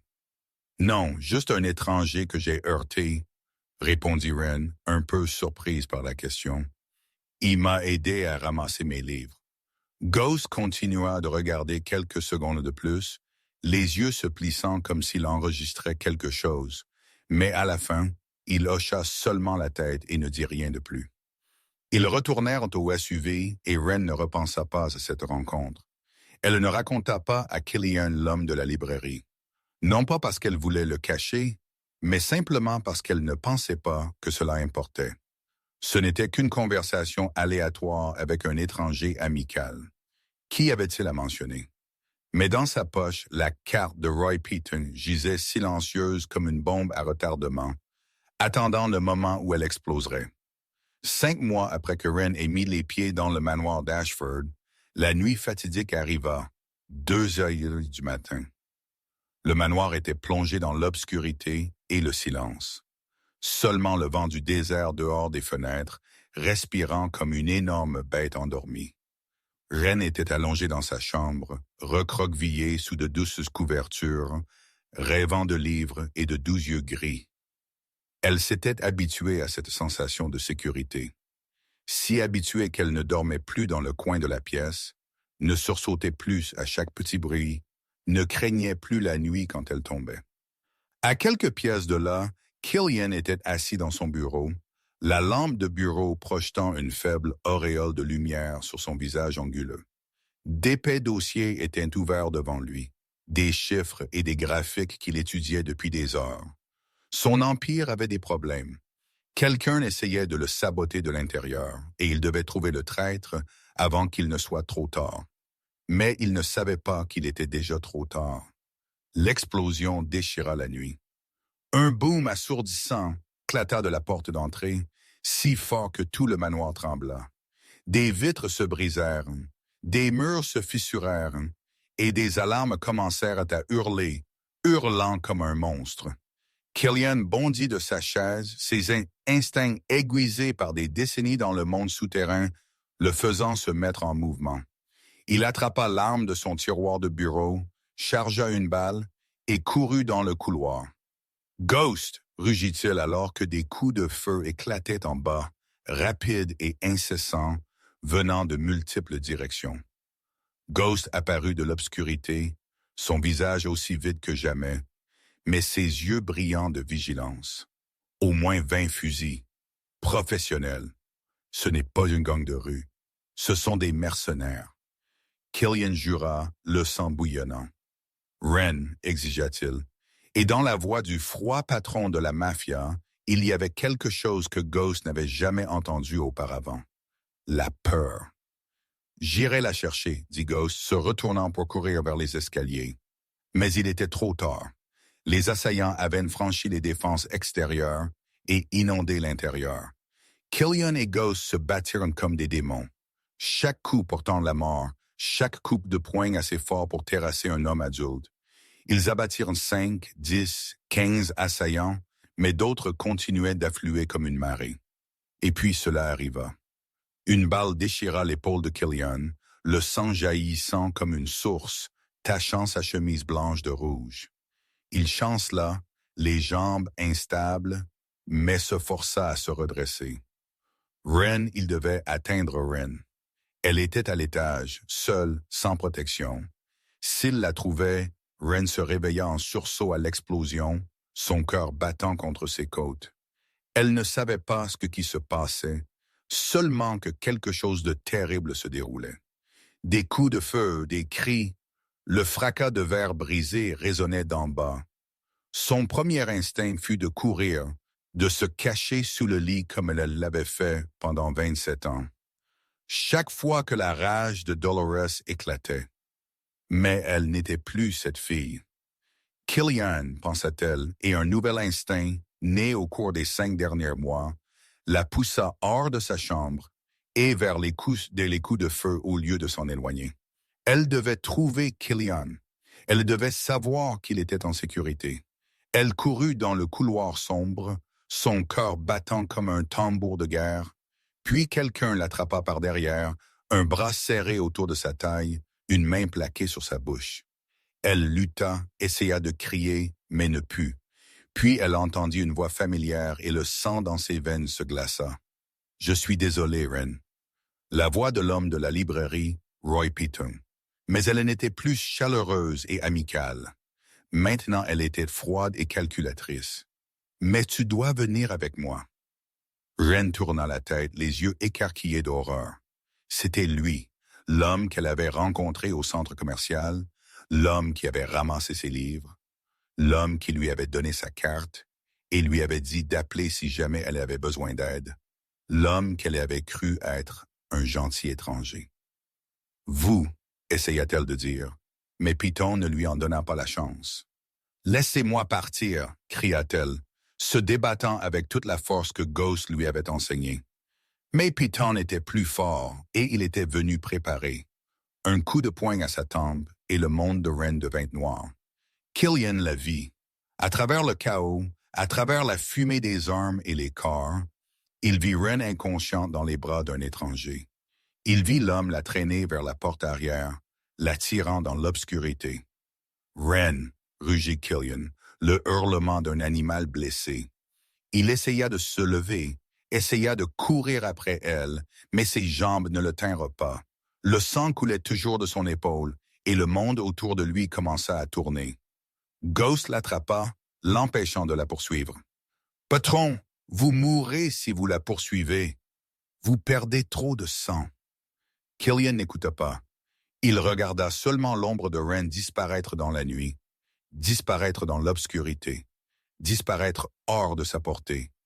Il cria son nom jusqu'à ce que sa voix devienne rauque, jusqu'à ce que ses genoux fléchissent, jusqu'à ce qu'il s'effondre sur le sol dans son propre sang, dans le grand hall du manoir, entouré de cadavres. Et dans l'obscurité, Ren disparut comme si elle n'avait jamais existé.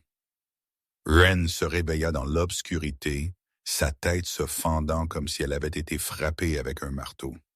Elle essaya d'ouvrir les yeux, mais la lumière d'une seule ampoule de plafond suspendue au-dessus d'elle la fit plisser les yeux. Elle essaya de bouger et réalisa que ses mains étaient attachées fermement aux accoudoirs de la chaise avec une corde rugueuse, lui écorchant les poignets à vif, lui brûlant la peau. Ses chevilles étaient aussi liées aux pieds de la chaise valise, et peu importe à quel point elle luttait, les nœuds ne bougeaient pas. Elle regarda autour d'elle, essayant de comprendre où elle était. Une pièce sombre avec des murs en béton gris, pas de fenêtre, pas de meubles, sauf la chaise où elle était assise, et une autre chaise lui faisant face. L'odeur d'humidité et d'huile de moteur lui frappa le nez. Un entrepôt abandonné, devina-t-elle, quelque part loin de la ville, loin de quiconque pourrait l'entendre crier. « Bonjour, Ren !» La voix vint des ombres, et Piton entra dans le cercle de lumière. Il ne ressemblait en rien à l'homme amical de la librairie. Son visage était froid, et les yeux bruns qu'elle avait crus chauds étaient vides maintenant, des yeux de poisson mort. Le sourire agréable avait disparu, remplacé par un mépris tranquille. « Qui êtes-vous? Pourquoi faites-vous ce que là? » demanda Ren, sa voix rauque de soif. Piton ne répondit pas. Il la fixa seulement comme un homme attendant qu'un spectacle commence. La porte métallique grinça en s'ouvrant, et un autre homme entra, plus âgé que Piton, peut-être 60 ans, les cheveux argentés comme du fil, portant un coûteux costume gris et des lunettes à monture dorée. Il ressemblait à un juge ou à un professeur d'université, digne et impérieux. Mais ses yeux, Ren les regarda et vit quelque chose qui la fit frissonner. La froideur d'un homme prêt à tout pour obtenir ce qu'il voulait. Elle est réveillée.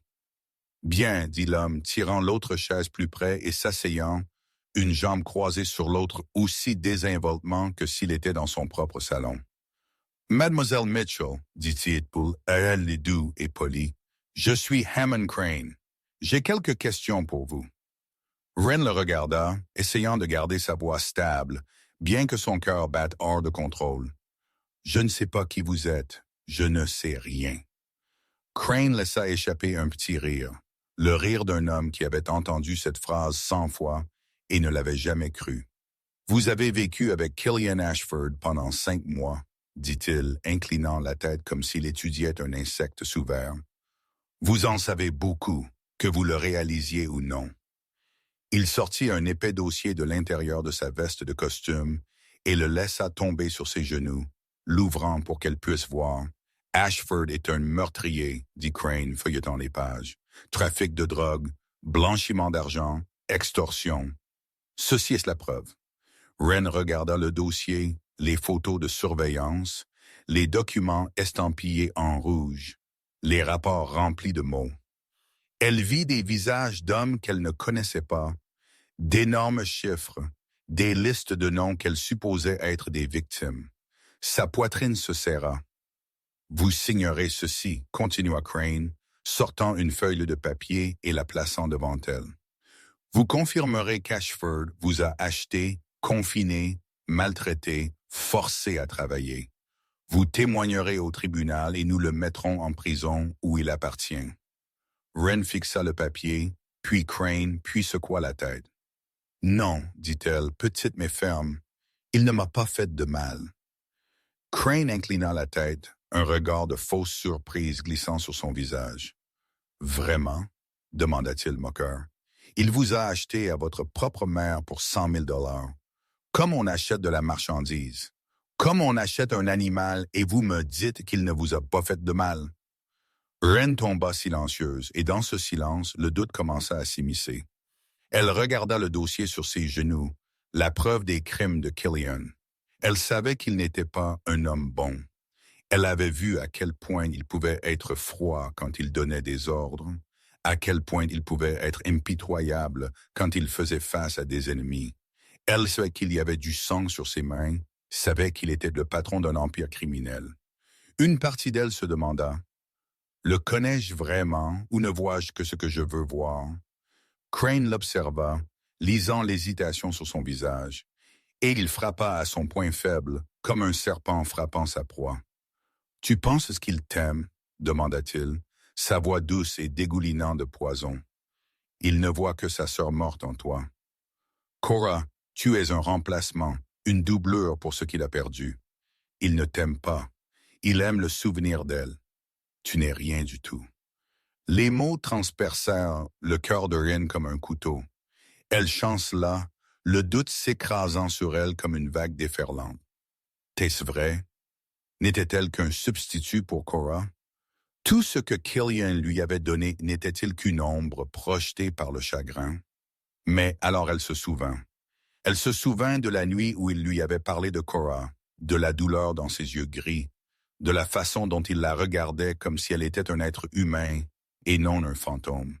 Elle se souvint du balcon, de ses doigts effleurant la cicatrice sur son poignet, de sa voix rauque quand il lui avait dit qu'elle méritait mieux. « Il n'est pas parfait, » dit Ren, levant la tête et regardant Crane droit dans les yeux. Sa voix tremblait, mais elle tint bon. « C'est un meurtrier, un criminel, un monstre aux yeux de beaucoup de gens, mais il ne m'a jamais frappé, jamais forcé. Il m'a donné des choix que ma mère n'a jamais faits. Il m'a donné une chambre avec un verrou, des livres à lire, la liberté de devenir moi-même. Il est peut-être un monstre pour le monde, mais pour moi, il a été la première personne à me traiter comme un être humain. » Crane la regarda et la fausse politesse glissa de son visage, remplacée par une colère froide. Alors, vous refusez de coopérer? Demanda-t-il, sa voix comme de l'acier refroidi. Je ne trahirai pas l'homme qui m'a sauvé, répondit Wren, et elle se surprit de la certitude de ses propres mots. Crane se leva, ajusta sa veste de costume et se tourna vers Peton. « Peton, dit-il platement, donnez-lui le temps de réfléchir. » Peton hocha la tête, sa main se crispant en un point. Wren le vit, et elle sut ce qui allait arriver. Elle ferma les yeux, pensant à Killian, pensant à de doux yeux gris, pensant à la sécurité du manoir sur la colline. Puis le poing de Peton s'abattit, et son monde tomba dans l'obscurité. 3 jours passèrent dans l'entrepôt abandonné, et Wren Mitchell n'avait toujours pas signé. Elle était assise sur la dure chaise en bois, les poignets toujours liés, son visage meurtri de violet et de vert par les coups incessants de Peton, les lèvres enflées et fendues, un œil presque fermé par l'enflure. Son corps lui faisait mal partout, chaque respiration comme un couteau sciant ses côtes. Mais elle ne signa toujours pas. Chaque fois que Crane lui poussait le papier, chaque fois que Peton levait le poing, elle secouait la tête. Elle ne savait pas d'où venait cette force. Peut-être des années passées à endurer Dolores. Peut-être des leçons d'autodéfense de Ghost. Peut-être du souvenir des yeux gris qui la regardaient comme si elle méritait d'être protégée. Crane se tenait au-dessus d'elle maintenant, la fausse politesse complètement disparue, remplacée par la rage et l'impatience. « Dernière chance », grogna-t-il, le visage rouge. « Signez ou vous mourrez ici. Je ne plaisante pas. » Wren leva la tête et le regarda avec l'unique œil qu'elle pouvait encore ouvrir, et elle rit. Un rire faible, douloureux, mais réel. « Alors tuez-moi, » dit-elle d'une voix rauque de soif et d'épuisement. « Au moins cette fois je mourrai parce que je l'ai choisi, pas parce que quelqu'un a décidé pour moi. » Crane la fixa un long moment, et Wren vit quelque chose changer dans ses yeux. Un froid calcul remplaçant la colère, il fit signe à Peton, et Peton sortit un pistolet de sa ceinture et s'approcha de Wren. Il pressa le canon sur sa tête, le métal glacé contre sa tempe. Wren ferma les yeux et prit une lente inspiration. Elle n'avait pas peur. Elle avait eu peur pendant 27 ans, et elle était fatiguée de la peur. Elle pensa à Killian, à de doux yeux gris, au balcon sous le clair de lune, à des doigts chauds touchant la cicatrice sur son poignet.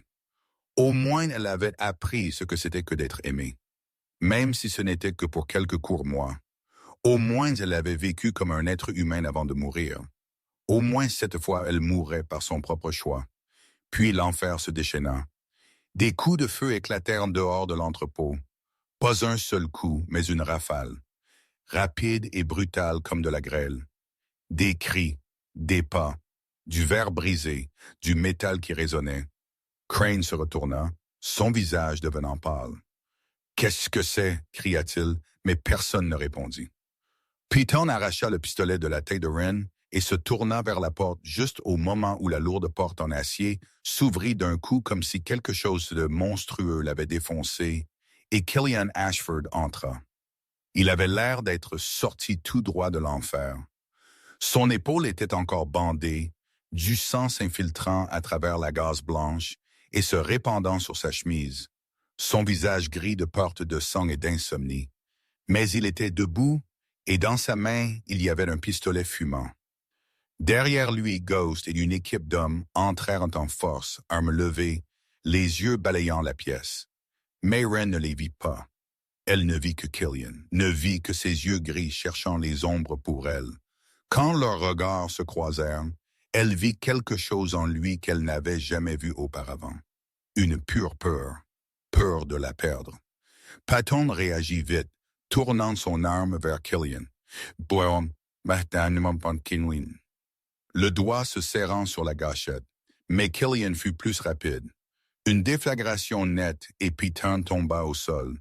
Un trou de balle entre ses sourcils, mort avant de toucher le sol. Les hommes de Crane tentèrent de riposter, tirèrent leurs armes, firent quelques tirs désordonnés, Mais il n'éteint pas de tile face à Ghost et à l'équipe de Killian. En quelques secondes, ils étaient tous à terre, immobiles sur le béton. Seul Crane resta seul, tremblant comme une feuille dans une tempête. Killian marcha vers lui, pas à pas, sans hâte, chaque pas si régulier que le battement de cœur de la mort. Il ne se pressait pas. Il voulait que Crane ressente la peur. Il voulait qu'il comprenne ce qui allait arriver. Crane recula jusqu'à ce que sa colonne vertébrale heurte le mur. Nulle part où courir. « Tentez !» cria-t-il, voix tremblante, respectabilité disparue. Rien ne restait qu'un vieil homme lâche implorant pour sa vie. « Je suis un juge. Tuez-moi et vous serez traqué. Le FBI ne vous laissera jamais partir. » Killian ne s'arrêta pas. « Je suis déjà traqué, dit-il, sa voix froide comme la glace. » Il attrapa Crane par la gorge d'une main et le souleva du sol comme une poupée de chiffon. Crane donna des coups de pied et se débattit en l'air, griffant le bras de Killian, mais ce fut inutile. « Tu l'as touché, dit Killian, sa voix profonde comme le tonnerre. « Tu l'as frappé. » Il fixa les yeux de Crane, et dans son regard gris, il y avait un feu qui appartenait à l'enfer. « Tu meurs. » Il y eut un craquement sec alors que Killian brisait le cou de Crane de sa main nue, aussi simple que de casser une branche morte.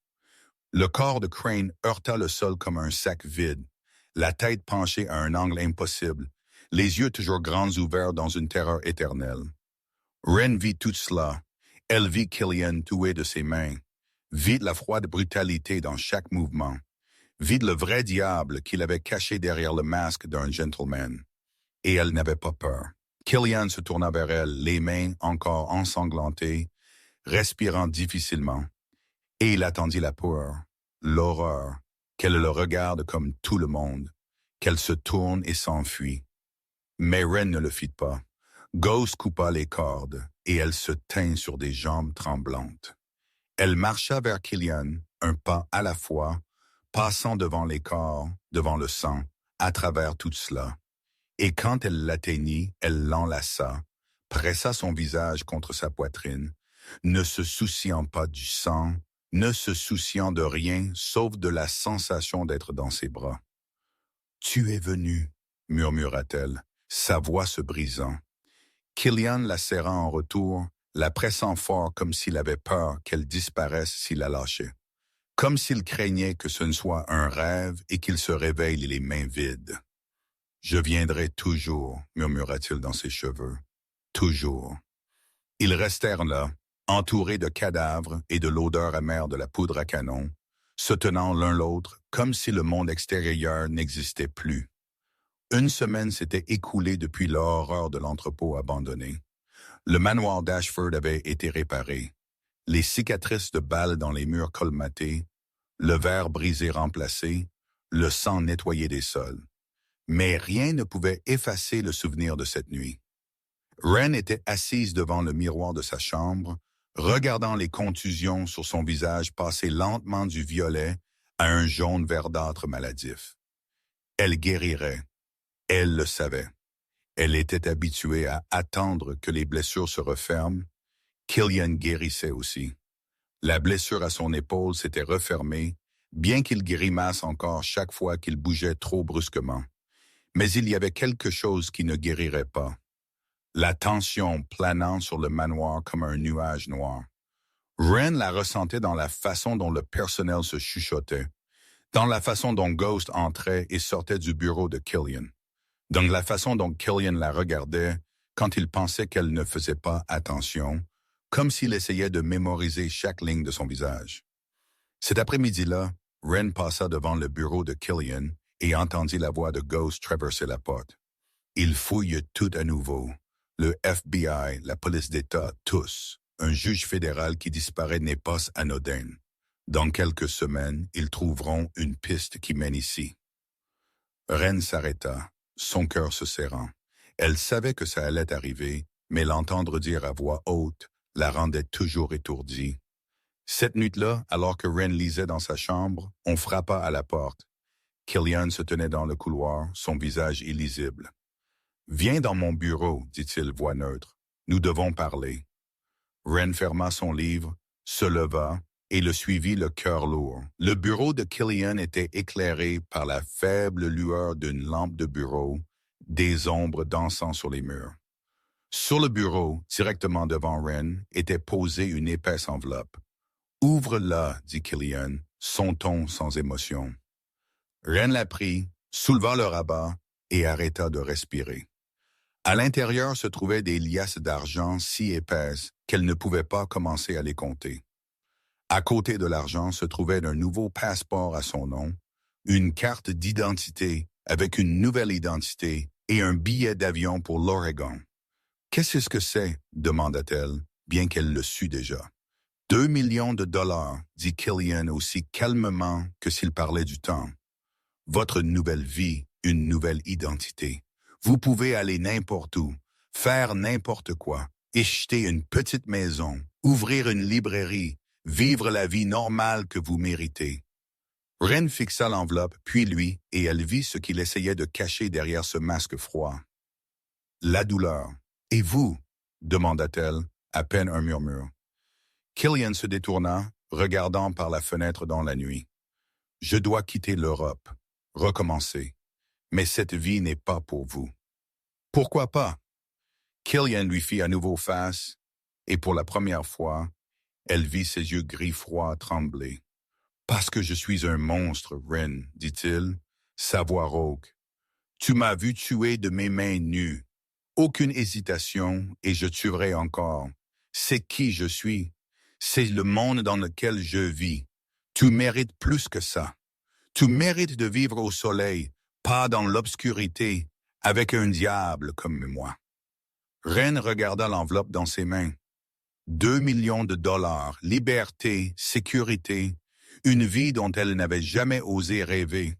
Elle pouvait partir tout de suite, sortir de ce monde de crimes et de violence, recommencer comme une femme normale. Elle pourrait avoir une petite maison avec un jardin, une librairie confortable, une vie tranquille sans sang et sans armes. Puis elle jeta l'enveloppe sur le bureau. « Je n'en veux pas. » Killian la fixa, les yeux écarquillés. « Tu ne comprends pas. »« Non, » cria Ren, et ce fut la première fois qu'elle lui criait dessus. La première fois qu'elle ne baissa pas la tête, ne se recroquevilla pas, ne se plia pas à la peur. « C'est vous qui ne comprenez pas. » Elle s'approcha de lui, des larmes coulant, et elle ne prit pas la peine de les essuyer. « J'ai vécu l'enfer pendant 27 ans, dit-elle, voix tremblante mais forte. Ma mère m'a frappé, m'a crié dessus, m'a vendu comme une vieille chose cassée. Personne ne m'aimait, personne ne se souciait de mon existence. J'ai cru que je mourrais dans cette remorque rouillée, mourir et personne ne le saurait, personne ne s'en souviendrait. » Elle s'arrêta devant lui, leva le menton, le regarda droit dans les yeux, et elle vit ses yeux gris trembler. « Puis vous êtes apparu. » Elle continua. « Vous m'avez tiré de l'enfer. Vous m'avez donné une chambre avec un verrou, des livres à lire, la liberté de devenir moi-même. Vous m'avez regardé comme si j'étais une personne, pas des ordures, pas un sac de frappe. Pour la première fois de ma vie, j'ai senti que j'avais de l'importance.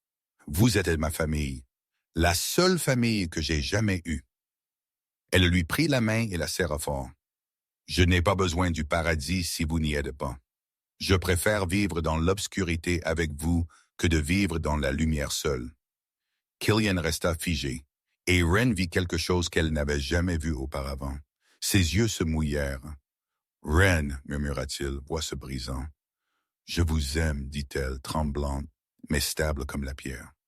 Je vous aime, le diable et l'homme. Je n'ai pas besoin que vous soyez parfait.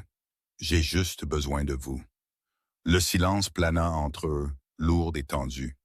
Puis Killian la tira dans ses bras et l'embrassa. Le baiser était féroce, désespéré, comme si c'était son dernier souffle, comme s'il avait attendu toute sa vie ce moment. Ren l'embrassa en retour, y versant tout son amour et sa certitude. Quand ils se séparèrent enfin, Killian reposa son front contre le sien, respirant difficilement. « Je ne vous mérite pas, murmura-t-il. Je m'en fiche, répondit Ren, souriant à travers les larmes. Je vous choisis. Ils restèrent un temps lassés dans la pièce sombre, et Ren sut que peu importe l'obscurité qui viendrait, elle ne l'affronterait plus seule. Avant l'aube le lendemain matin, quand le ciel était encore sombre, mais que l'horizon avait commencé à rougir de rose comme une promesse d'un nouveau jour. Un SUV noir glissa doucement dans la banlieue tranquille de Las Vegas, se dirigeant vers un aérodrome privé niché au fond du désert. Sur la piste, un jet privé attendait, ses moteurs ronronnant doucement, un murmure de liberté. Killian, Ren et Ghost sortirent du véhicule et inspirèrent l'air vif et froid du désert au petit matin. Ils laissaient tout derrière eux. Le manoir sur la colline avec sa bibliothèque de milliers de livres. Un empire criminel construit sur des décennies. De vieux noms, de vieilles vies, tout cela. Killian avait remis le pouvoir à un second commandant de confiance. Un nouveau chapitre pour l'organisation, une nouvelle ère sans lui. Ren ne portait qu'une seule chose dans son petit sac.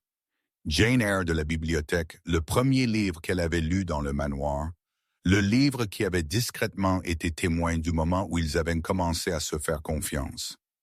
Avant de monter les marches de l'avion, Ren marqua une pause et se retourna pour regarder Las Vegas au loin. Le néon brûlait toujours dans la nuit comme des millions d'étoiles tombées, la ville qui ne dormait jamais, avançant comme si rien n'avait changé. Elle pensa à la remorque rouillée à l'orée d'Ashford, à Dolores avec sa bouteille et ses malédictions, aux 27 ans d'enfer qu'elle avait survécu. Elle pensa aux clous rouillés, à la fille tremblante qui servait de la bière aux hommes ivres, à la fille qui se recroquevillait sur elle-même et attendait d'être frappée chaque fois qu'elle faisait quelque chose de mal. Cette fille était partie. Cette fille avait été enterrée la nuit où Killian Ashford était entré dans ce bar et avait demandé qui l'avait blessé. La personne qui se tenait ici maintenant était quelqu'un d'entièrement différent. Killian vint à ses côtés, épaule contre épaule, et regarda la ville avec elle. « Le regrettez-vous » demanda-t-il, sa voix basse et douce. Ren secoua la tête sans hésitation. « Non, pour la première fois de ma vie, je ne regrette rien. » « Ce lieu vous manquera-t-il? L'endroit où je vous ai trouvé vous manquera-t-il? » Ren sourit et se tourna vers lui. « Mais l'endroit où j'étais piégé ne me manquera pas. Ce n'est plus chez moi. Ma maison est ailleurs maintenant. » Ils montèrent les marches et entrèrent dans la cabine. L'intérieur était luxueux, sièges en cuir crème et noyers brillants. Mais Ren n'était plus surprise. Elle s'était habituée à ce monde. Habituée au genre de luxe qu'elle n'avait vu que dans les films auparavant. Elle prit le siège près de la fenêtre. Killian s'assit à côté d'elle et sa main trouva la sienne et la serra fort. Ghost s'assit en face d'eux et fit son hochement de tête habituel, son visage toujours aussi froid que jamais. Pourtant, quelque chose dans ses yeux ressemblait presque à de l'approbation. Le jet commença à bouger, roulant plus vite sur la piste. Et puis il s'envola, traversant une fine couche de nuages, se dirigeant vers le soleil levant à l'horizon. Ren regarda par la fenêtre alors que Las Vegas rétrécissait en dessous. Alors que le désert du Nevada s'étendait comme un tapis doré, alors que l'aube répandait de l'or dans le ciel comme une promesse d'un nouveau départ. « C'est la première fois que je regarde un lever de soleil sans avoir peur, » murmura-t-elle. Et Killian lui serra la main plus fort. « Où allons-nous? » demanda-t-il. Ren se tourna vers lui et sourit, le sourire le plus éclatant qu'elle n'ait jamais porté. Partout où vous êtes, elle n'était plus une victime.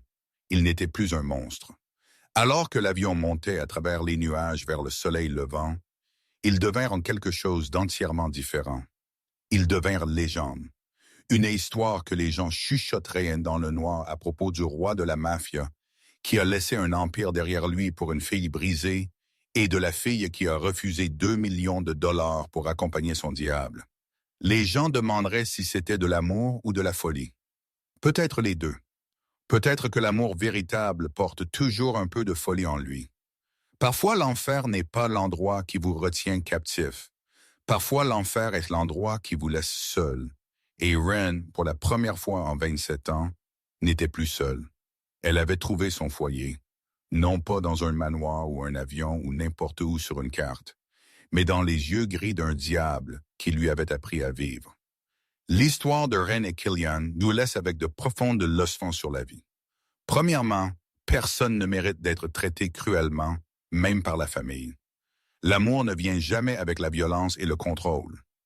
Deuxièmement, le salut peut venir des endroits où l'on s'y attend le moins. Parfois, la personne que la société appelle un monstre a un cœur plus gentil que les gens qui portent le titre de famille. Troisièmement, vous méritez l'amour et le respect, non pas à cause de ce que vous pouvez faire, mais à cause de qui vous êtes. Et enfin, le foyer n'est pas 4 murs. Le foyer est l'endroit où vous êtes aimé et accepté sans condition. Si cette histoire a touché votre cœur, veuillez cliquer sur le bouton j'aime et la partager avec quelqu'un qui a besoin de l'entendre. N'oubliez pas de vous abonner et d'activer les notifications pour ne pas manquer nos histoires émotionnelles chaque jour. Comment cette histoire vous a-t-elle fait sentir? Avez-vous déjà vécu la solitude comme Ren? Croyez-vous que l'amour peut guérir chaque blessure? Partagez vos pensées dans les commentaires ci-dessous. Nous serions vraiment ravis de savoir ce qui est dans votre cœur. Merci beaucoup de rester avec nous jusqu'à la fin. Souhaitant à chacun de vous qui regardez cette vidéo une bonne santé, une vie joyeuse et des journées remplies de paix et de bonheur. Au revoir et nous vous verrons dans la prochaine.